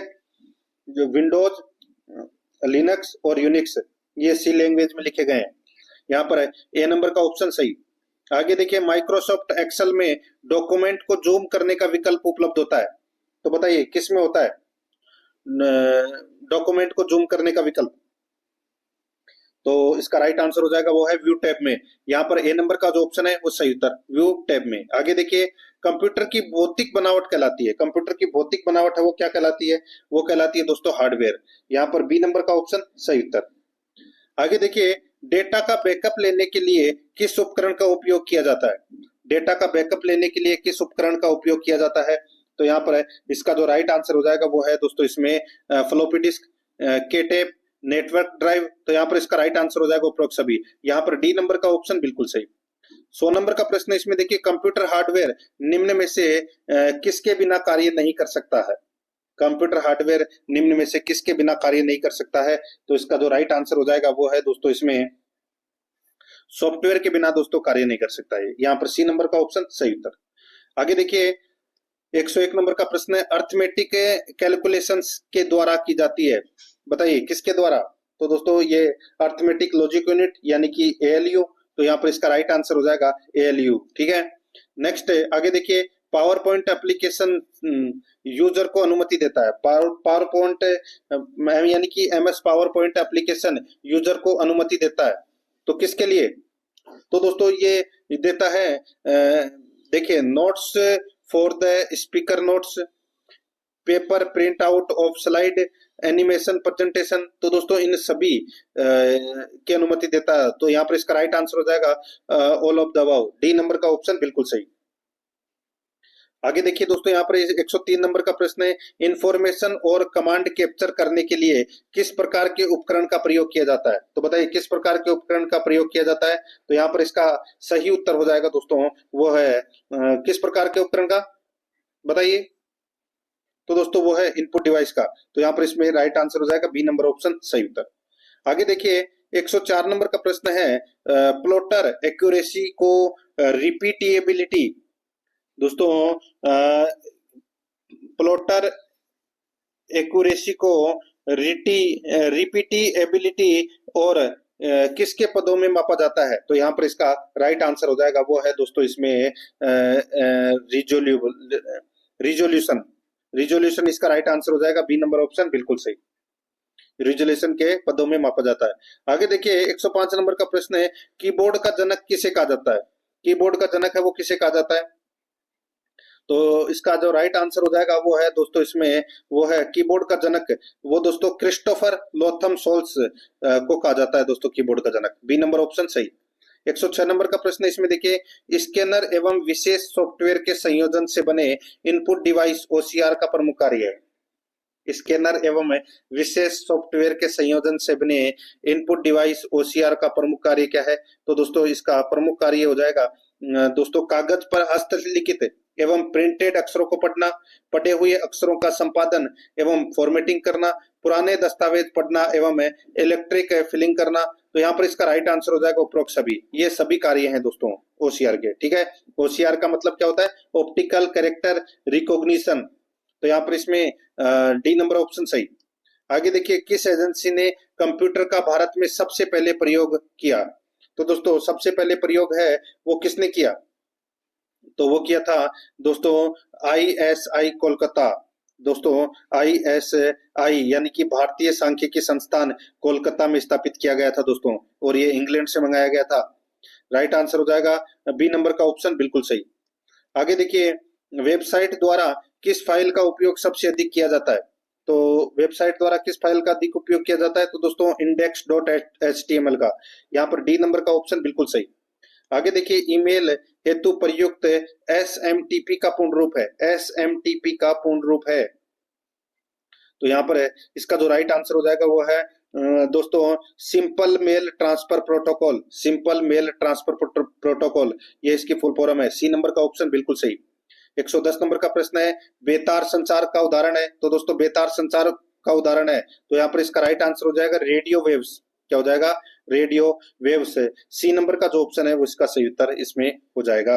दोस्तों ये 20 प्रश्न अपन ने कंप्यूटर से संबंधित पढ़ लिए। अब अपन दोस्तों 20 प्रश्न है वो रीजनिंग से संबंधित पढ़ेंगे सिलेबस के अकॉर्डिंग, ठीक है।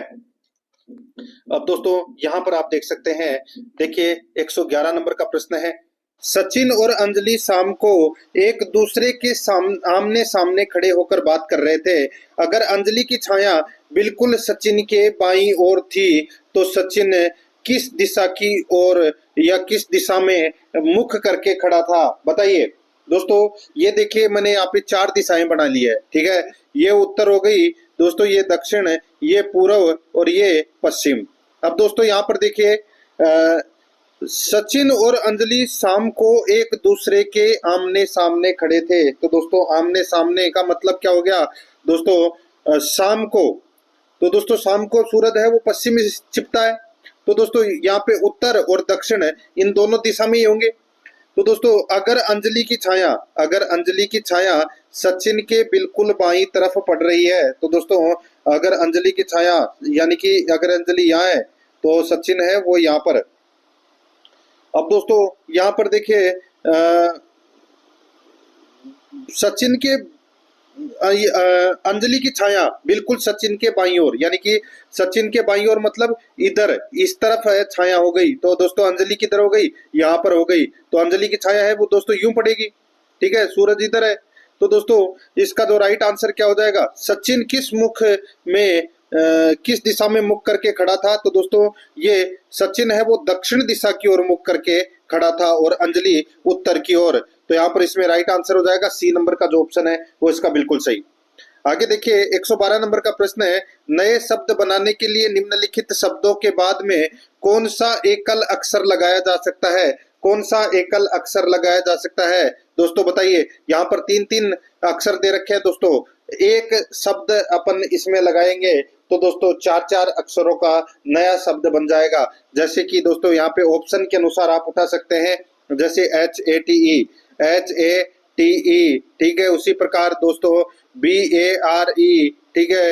इन सभी के अंदर दोस्तों आप ई लगाओगे तो एक नया शब्द बन जाएगा दोस्तों, यहाँ पे नए शब्द बनेंगे। तो यहाँ पर इसमें 1 नंबर का यानी कि ए नंबर ऑप्शन बिल्कुल सही।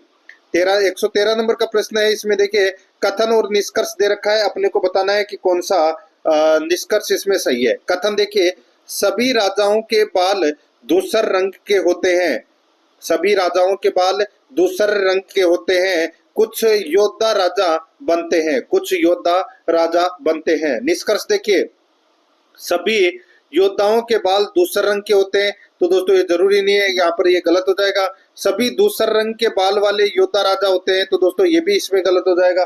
तो यहाँ पर दोस्तों न तो अपना निष्कर्ष पहला निकल रहा है और न ही निष्कर्ष दूसरा।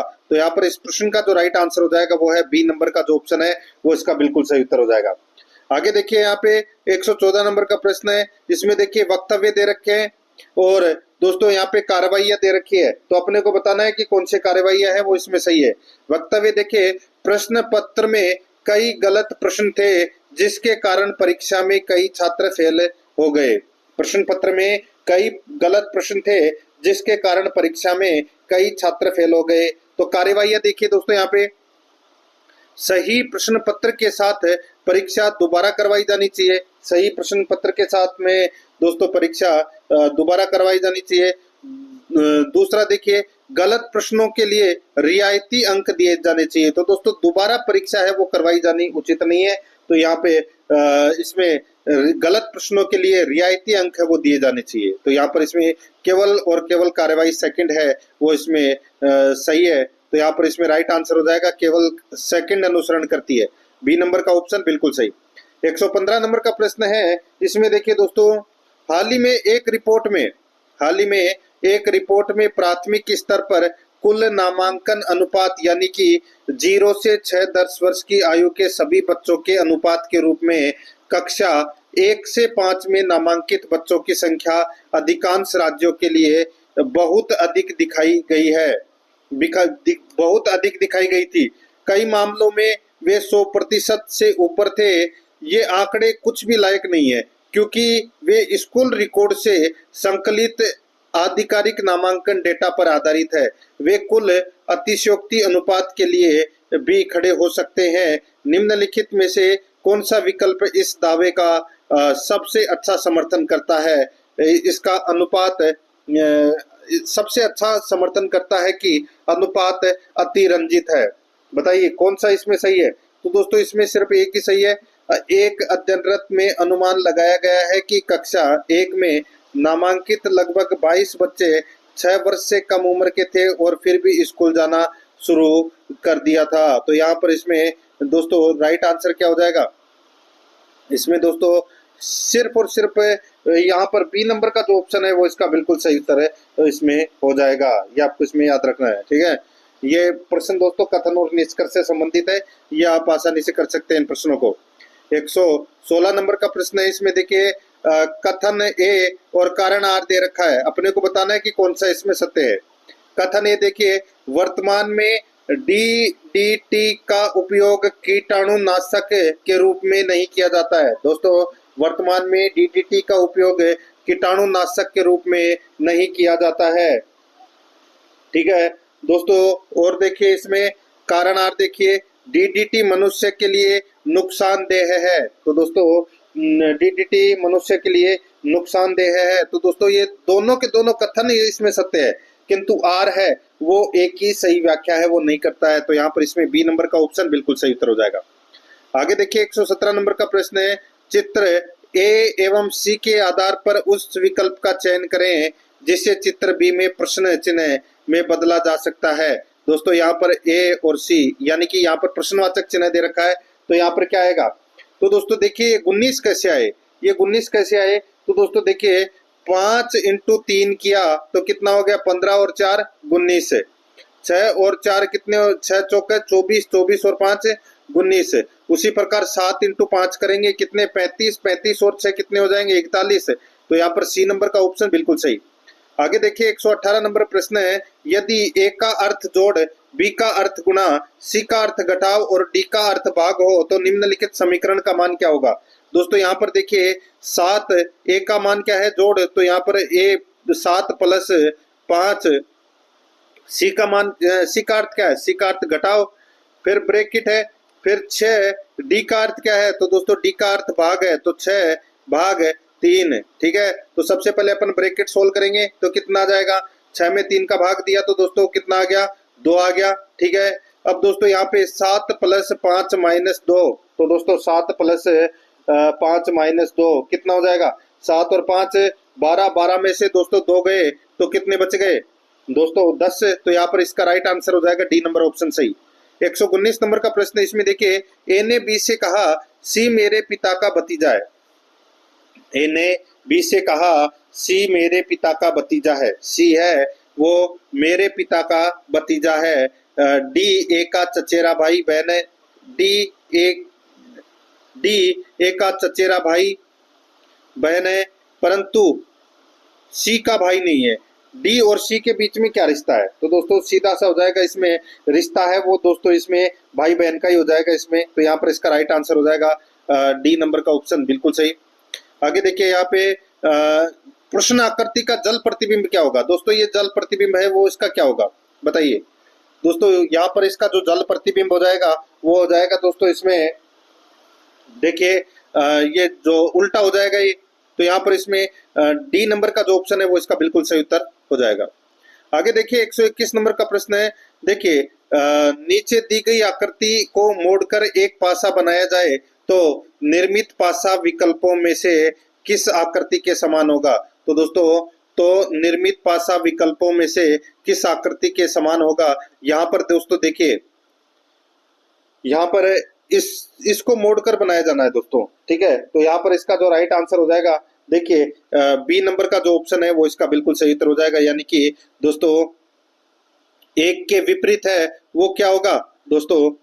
देखिए यहाँ पे एक के विपरीत की अगर मैं बात करूं तो दोस्तों एक के विपरीत है वो 6 होगा, ठीक है।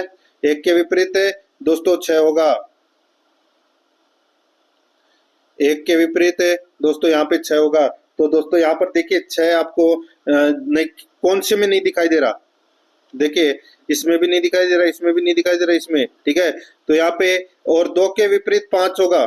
तो दोस्तों देखिए ये 1 और 2 ये दोस्तों क्या विपरीत नहीं हो सकते, ठीक है। ये इनकी सतह जुड़ी हुई होगी। तो यहाँ पर इसमें राइट आंसर क्या हो जाएगा? बी नंबर का ऑप्शन बिल्कुल सही।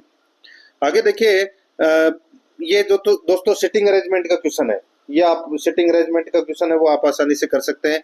मैं आपको बता देता हूं दोस्तों, डायरेक्ट इनको बैठा के देखिए। यहाँ पर सबसे पहले आएगा इधर रहीम, आप करना चाहे तो कर सकते हैं।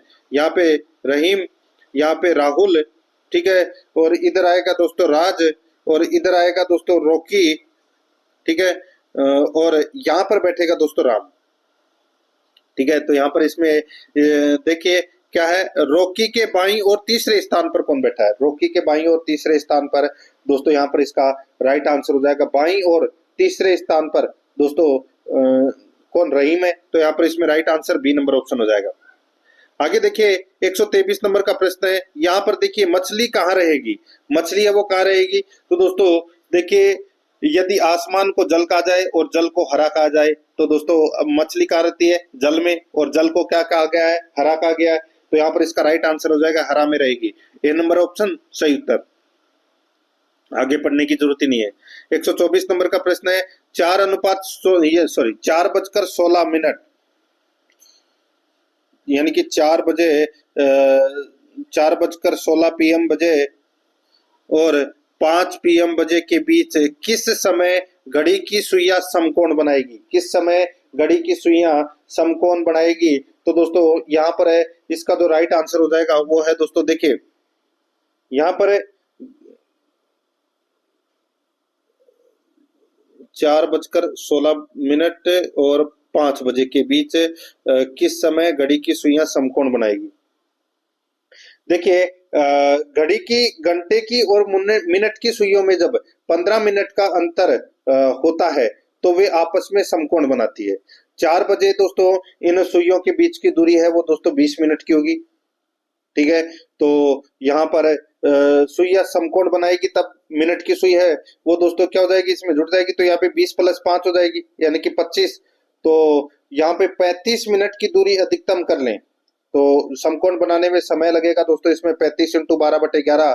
तो यहाँ पे 38 सही 2/11 मिनट आएगा इसका राइट आंसर, ठीक है। तो यहाँ पर इसमें 4:38 सही 2/11 पर ये समकोण होगी। सी नंबर का ऑप्शन सही उत्तर। आगे देखिए यहाँ पे निम्नांकित 4 आकृतियों में से 3 एक निश्चित प्रकार से समान है और एक भिन्न है, उस भिन्न आकृति का चयन करें। भिन्न आकृति कौन सी है वो अपने को बताना है दोस्तों। यहाँ पर देखिए ऑप्शन डी के अंदर देखिए यहाँ पे 3 और 3 6 काले बिंदु है और इसमें 7 है, ठीक है। इन सभी के अंदर दोस्तों 7 काले बिंदु है, लेकिन यहाँ पे इसमें डी वाले में 6 काले बिंदु है। डी नंबर का ऑप्शन बिल्कुल सही। आगे देखिए 126 नंबर का प्रश्न है। इसमें देखिए दोस्तों वेन आरेख का चयन करना है अपने को, ठीक है। कोई पंचभुज यानी कि पी, कोई पंचभुज अति परवलय एच नहीं है, ठीक है दोस्तों। यहाँ पर देखिए कोई पंचभुज पी अति परवलय एच नहीं है। दूसरा देखिए सभी अति परवलय एच चतुर्भुज क्यों है? तो बताइए इसमें कौन सा राइट आंसर हो जाएगा? डायग्राम कौन सा बनेगा? तो इसमें दोस्तों सी नंबर का ऑप्शन इसका राइट आंसर हो जाएगा, ये वाला डायग्राम बनेगा इसमें। 127 नंबर का प्रश्न है। इसमें भी देखिए कथन और धारणा से संबंधित प्रश्न है, अपने को बताना है कौन सी धारणा सही है। देखिए यहाँ पर है कथन, देखिए प्रीति इंजीनियरिंग पढ़ना चाहती थी, लेकिन उसके पिता उसे कॉलेज में मेडिकल स्ट्रीम में पढ़ने के लिए जोर दे रहे हैं। ठीक है, धारणा देखिए, प्रीति के पिता का मानना है कि प्रीति के भविष्य के लिहाज से मेडिकल स्ट्रीम बेहतर है। बिल्कुल सही बात है। प्रीति मेडिकल संबंधी विषयों का अध्ययन नहीं करना चाहती है। तो दोस्तों बिल्कुल सही बात है। ये दोनों के दोनों धारणाएं हैं वो दोस्तों इसमें सत्य है। तो यहाँ पर इसका राइट आंसर हो जाएगा वो है इसमें डी नंबर का जो ऑप्शन है वो इसका बिल्कुल सही। आगे देखिए 138 नंबर का प्रश्न है, उस विकल्प आकृति का चयन करें जो निम्नांकित आकृति श्रृंखला में प्रश्नवाचक के स्थान पर आएगी। दोस्तों यहाँ पर बताइए कौन सी आकृति आएगी। देखिए इसको दोस्तों मोड़ दिया इधर, ठीक है, ये एरो के निशान है। ये दोस्तों यहाँ पर दूसरी तरफ जो दे रखे हैं, पहले इस तरफ थे अब इस तरफ आ गए। ठीक है, तो यहाँ पे दोनों अलग अलग दिशा में जाने लग गए। अब दोस्तों अब आगे क्या होगा, तो दोस्तों यहाँ पर देखिए इसके अंदर आप देख सकते हैं इसमें कौन सी आकृति आएगी। तो इसमें दोस्तों ये वाली आकृति आएगी। अब यहाँ पर इसका राइट आंसर हो जाएगा सी नंबर का ऑप्शन, सी नंबर वाली आकृति आएगी दोस्तों इसमें। आगे देखिए 129 नंबर का प्रश्न है, प्रश्न और तर्क दे रखा है दोस्तों। देखिए प्रश्न देखिए, क्या सरकार को युवा उद्यमियों को प्रोत्साहित करना चाहिए। तर्क देखिए, हाँ वे बेरोजगारी के बोझ को कम करेंगे। हाँ वे बेरोजगारी के बोझ को कम करेंगे। ठीक है, तो दोस्तों बिल्कुल सही बात है। आगे देखिए, हाँ वे देश के विकास में योगदान करेंगे। तो दोस्तों ये बात भी क्या है, बिल्कुल सही है। तो यहाँ पर दोनों ही तर्क है वो सही है। तो यहाँ पर इसमें ए नंबर का ऑप्शन बिल्कुल सही। आगे देखिए 130 नंबर का प्रश्न है, ग्रैमी संगीत से जिस प्रकार से संबंधित है। ग्रैमी संगीत से जिस प्रकार संबंधित है उबर कप उसी प्रकार किससे संबंधित है। ग्रैमी संगीत से जिस प्रकार संबंधित है उबर कप उसी प्रकार किससे संबंधित है। तो दोस्तों ये जो उबर कप है ये दोस्तों बैडमिंटन से संबंधित है। ये किससे, बैडमिंटन से संबंधित। तो यहाँ पर इसमें ए नंबर ऑप्शन सही। अब दोस्तों अपन यहाँ पे गणित से संबंधित 20 प्रश्न है वो पढ़ेंगे सिलेबस के अकॉर्डिंग। देखिए यहाँ पे 131 नंबर का प्रश्न है, लाल हरे और गुलाबी टोकन वाले बैग में लाल रंग के टोकनों का हरे टोकनों के साथ अनुपात 5:12 है, जबकि गुलाबी टोकनों का लाल टोकनों के साथ 7:15 का अनुपात है। हरे टोकनों का गुलाबी टोकन के साथ क्या अनुपात था बताइए। तो दोस्तों यहां पर आप देख सकते हैं इसमें देखिए लाल और हरे का, दोस्तों लाल और हरे का अनुपात है वो दोस्तों यहाँ पर क्या दे रखा है, तो दोस्तों 5:12। ठीक है, और उसी प्रकार दोस्तों यहाँ पे गुलाबी और लाल का दे रखा है कितना, तो दोस्तों गुलाबी और दोस्तों लाल का दे रखा है कितना, तो दोस्तों 7:15। ठीक है, 7:15। तो दोस्तों अब अपने को निकालना है किसका, हरे टोकनों का गुलाबी टोकन के साथ क्या अनुपात है। हरे टोकनों का गुलाबी के साथ में क्या अनुपात है। तो दोस्तों हरे अनुपात गुलाबी, यानी कि दोस्तों अपन इसको ऐसे लिख सकते हैं 12/5 इंटू 15/7। बस यही करना है और कुछ नहीं करना। तो दोस्तों यहाँ पर इसका जो राइट आंसर हो जाएगा वो हो जाएगा क्या दोस्तों, यहाँ पर देखिए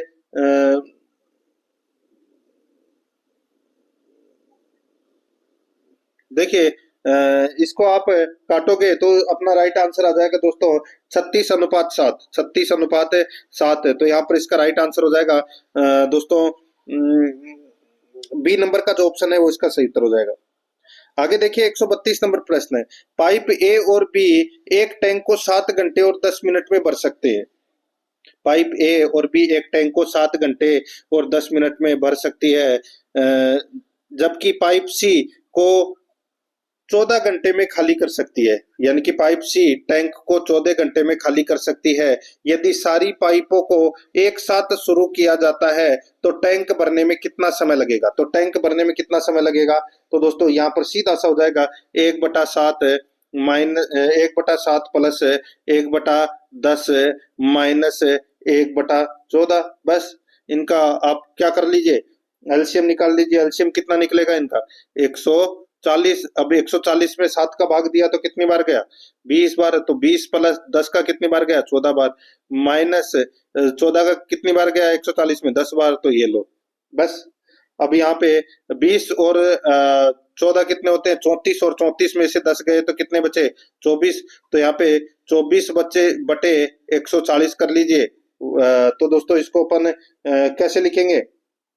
कट रहा है क्या ये किसी से? तो देखिए ये 4 से कट रहा है, ठीक है। ये 6 चौके 24 और ये 35 चौके 140। तो ये 6/35 अपन इसको लिख सकते हैं। अब दोस्तों यहाँ पर 35 में आप 6 का भाग दीजिए तो 6 पंजे 30, यानी कि 5 सही 5 सही 5/6 इसका राइट आंसर हो जाएगा, ठीक है। तो यहाँ पर इसमें राइट आंसर हो जाएगा डी नंबर का ऑप्शन बिल्कुल सही उत्तर हो जाएगा इसमें। आगे देखिए ज्ञात की करें दोस्तों, ज्ञात करना है अपने को, ठीक है। देखिए रूट में 144 इंटू 20 प्लस 72 इंटू 32 दे रखा है, तो इसको अपन कैसे लिखेंगे? तो दोस्तों इसको देखिए सबसे पहले अपन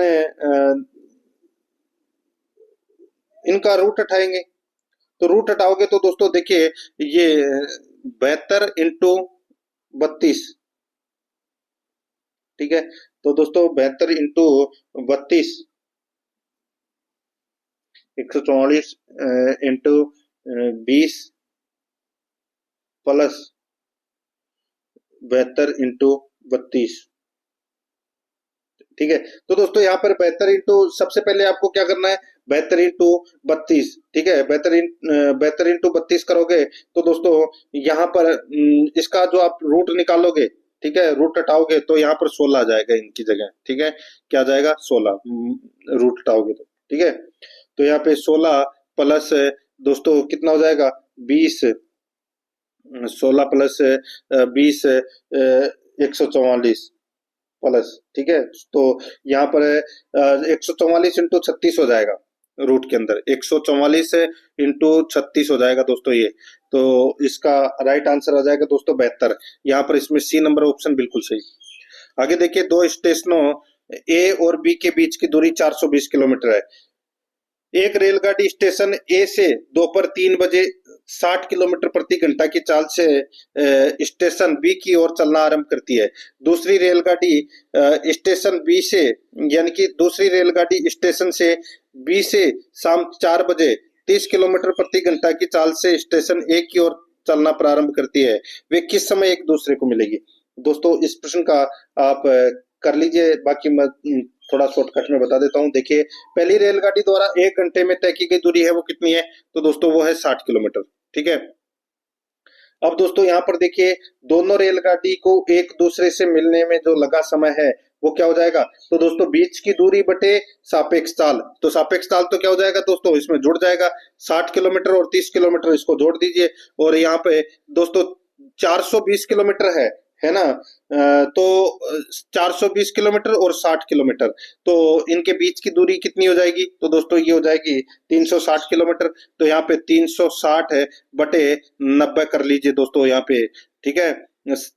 भाई 60 प्लस 30 करोगे तो यहाँ पे 90 आ जाएगा। तो 360 में भाग दिया तो कितना हो जाएगा? 90 का। तो दोस्तों 4 घंटे आ जाएंगे, ठीक है। तो यहाँ पे दोनों ट्रेनों के मिलने का जो समय है वो दोस्तों यहाँ पर देखिए शाम 4 बजे में अपन 4 और जोड़ देंगे तो कितने हो जाएगा? तो दोस्तों इसका राइट आंसर हो जाएगा वो है 8 PM पर। तो यहाँ पर इसमें राइट आंसर हो जाएगा वो है रात 8 बजे। यहाँ पर डी नंबर का ऑप्शन बिल्कुल सही। आगे देखिए एक घोड़ा 40 किलोमीटर प्रति घंटा की चाल से दौड़ रहा है और वह 3 घंटे में एक निर्धारित दूरी तय करता है। यदि उसे इस दूरी को 2.5 घंटे में तय करना है तो उसे किस चाल से दौड़ना होगा? तो बताइए, तो उसे किस चाल से दौड़ना होगा? सीधा सा हो जाएगा दोस्तों 40 इंटू 3, 40 इंटू दोस्तों 40 इंटू क्या है, 40 किलोमीटर की चाल से दौड़ रहा है और वह 3 घंटे में एक निर्धारित दूरी तय करता है, ठीक है। यदि उसे इस दूरी को 2.5 घंटे में तय करना है तो उसे किस चाल से दौड़ना होगा? तो तो दोस्तों उसे किस चाल से दौड़ना होगा, तो यहाँ पे इंटू दोस्तों भाई 2.5 है वो अपन लिख सकते हैं डाई को, तो यहाँ पे 2 अपन ऊपर ले गए, नीचे है वो 5 ले गए, ठीक है।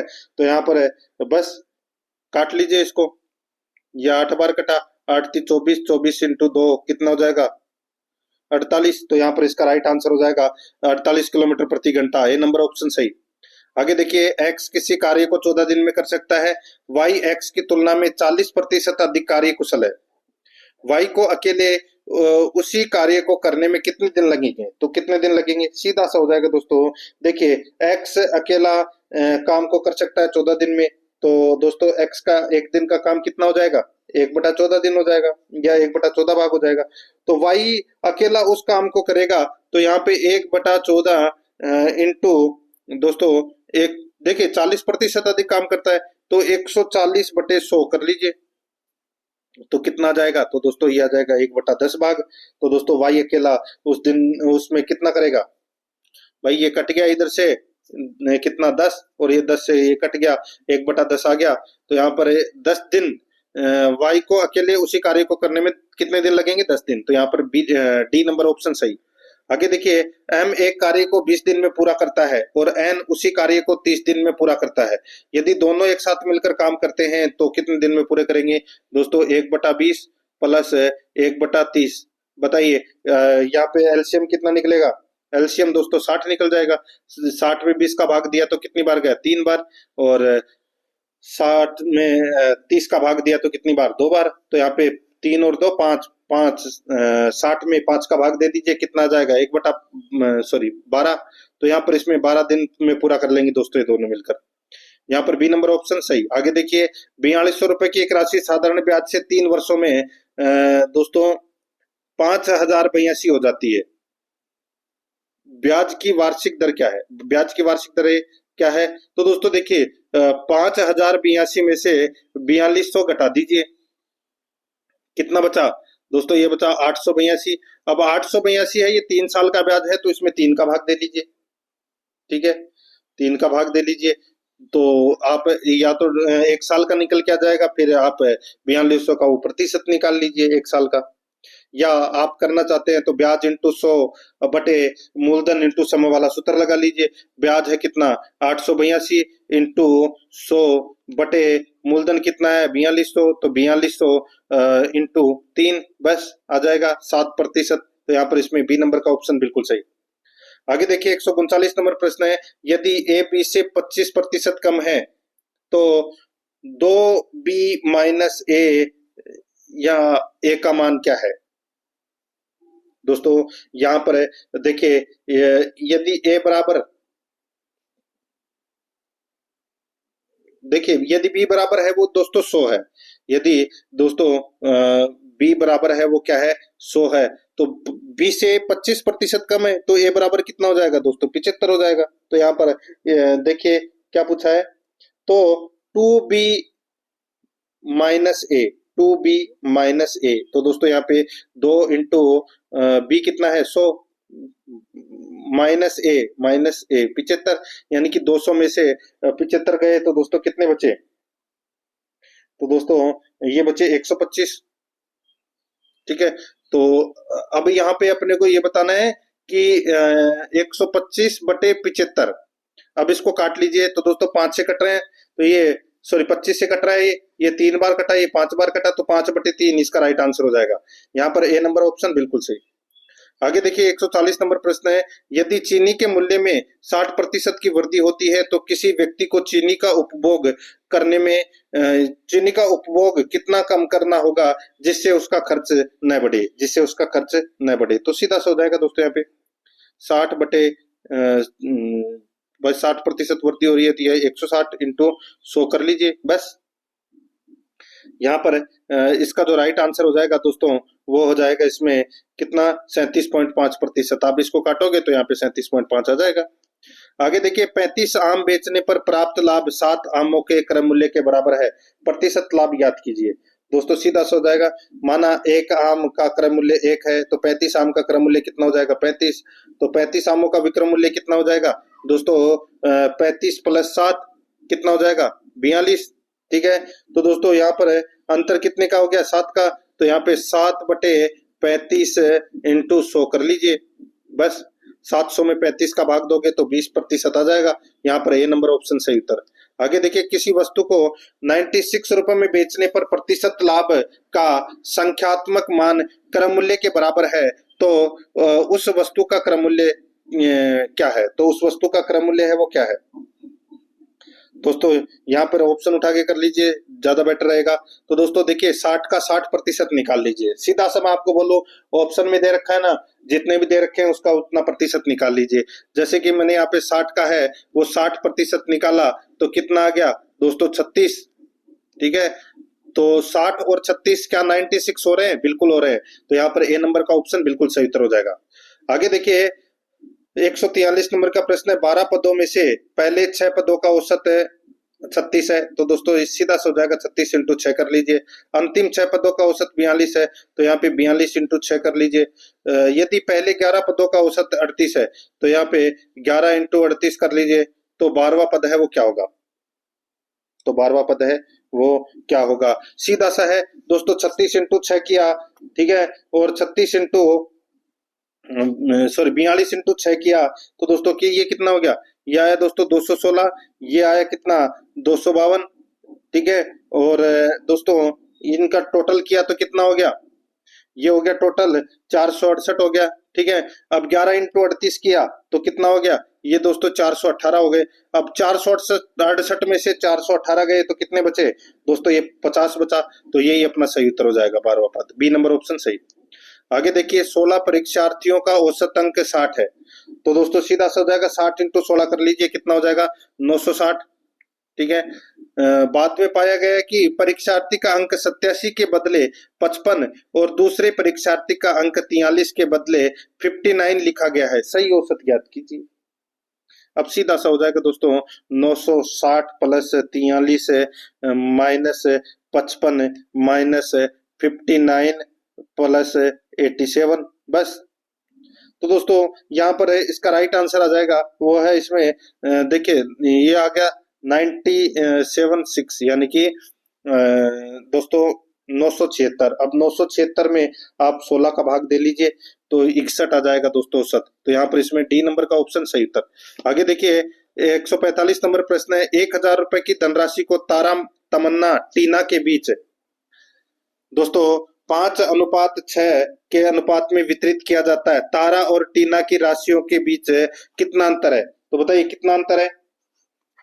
यहाँ पर आप देख सकते हैं दोस्तों, देखिए अनुपात दे रखा है, ठीक है। कुल धन दोस्तों यहाँ पे 1000 दे रखा है, तो तारा और टीना का अंतर निकालना है, तो दोस्तों यहाँ पे 1000 बटे दोस्तों अनुपातों का योग कितना है 15। अब देखिए क्या पूछा है, तारा और टीना, तारा और टीना के बीच में अनुपातों में कितना अंतर है, 2 का, तो इंटू 2 कर दीजिए बस।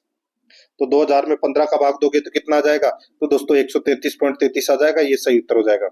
आगे देखिए, 146 नंबर प्रश्न है, यदि P अनुपात 18 समानुपात 5 अनुपात 3 है तो P का मान क्या होगा, मध्य पदों का गुणनफल बटे वायु पदों का गुणनफल।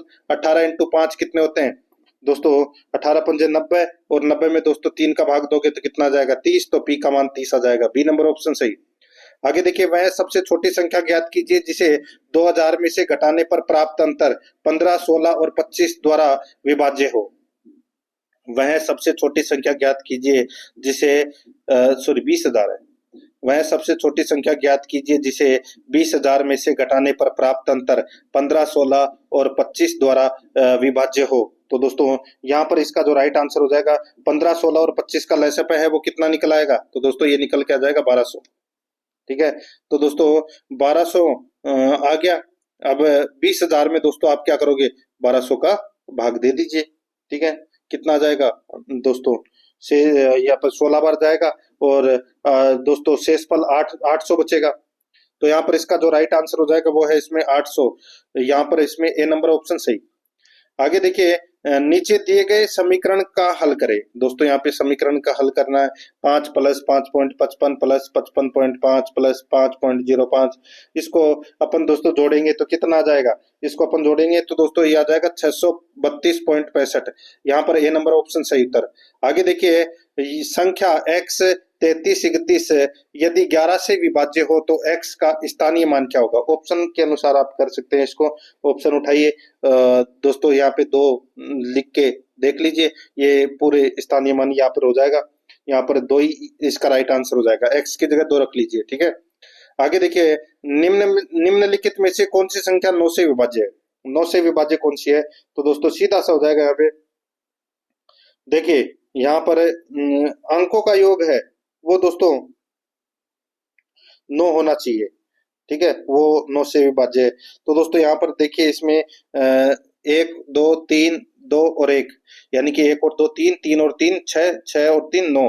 तो दोस्तों ये अपना इसमें राइट आंसर हो जाएगा। अंकों का योग है 9 है और ये 9 से विभाजित है, तो यहाँ पर इसमें राइट आंसर हो जाएगा ए नंबर का ऑप्शन, बिल्कुल सही। तो दोस्तों इसी के साथ मैंने आपको ये जो मॉडल पेपर नंबर दोस्तों जो 7 है वो कंप्लीट करवा दिया है राजस्थान पुलिस कांस्टेबल के लिए। तो आराध्या रस एकेडमी के यूट्यूब चैनल को सब्सक्राइब जरूर करें, बेल आइकन को दबाएं, क्लास को लाइक और अपने दोस्तों के पास में शेयर जरूर करें। मिलते हैं दोस्तों नेक्स्ट क्लास में। जय हिंद, जय भारत।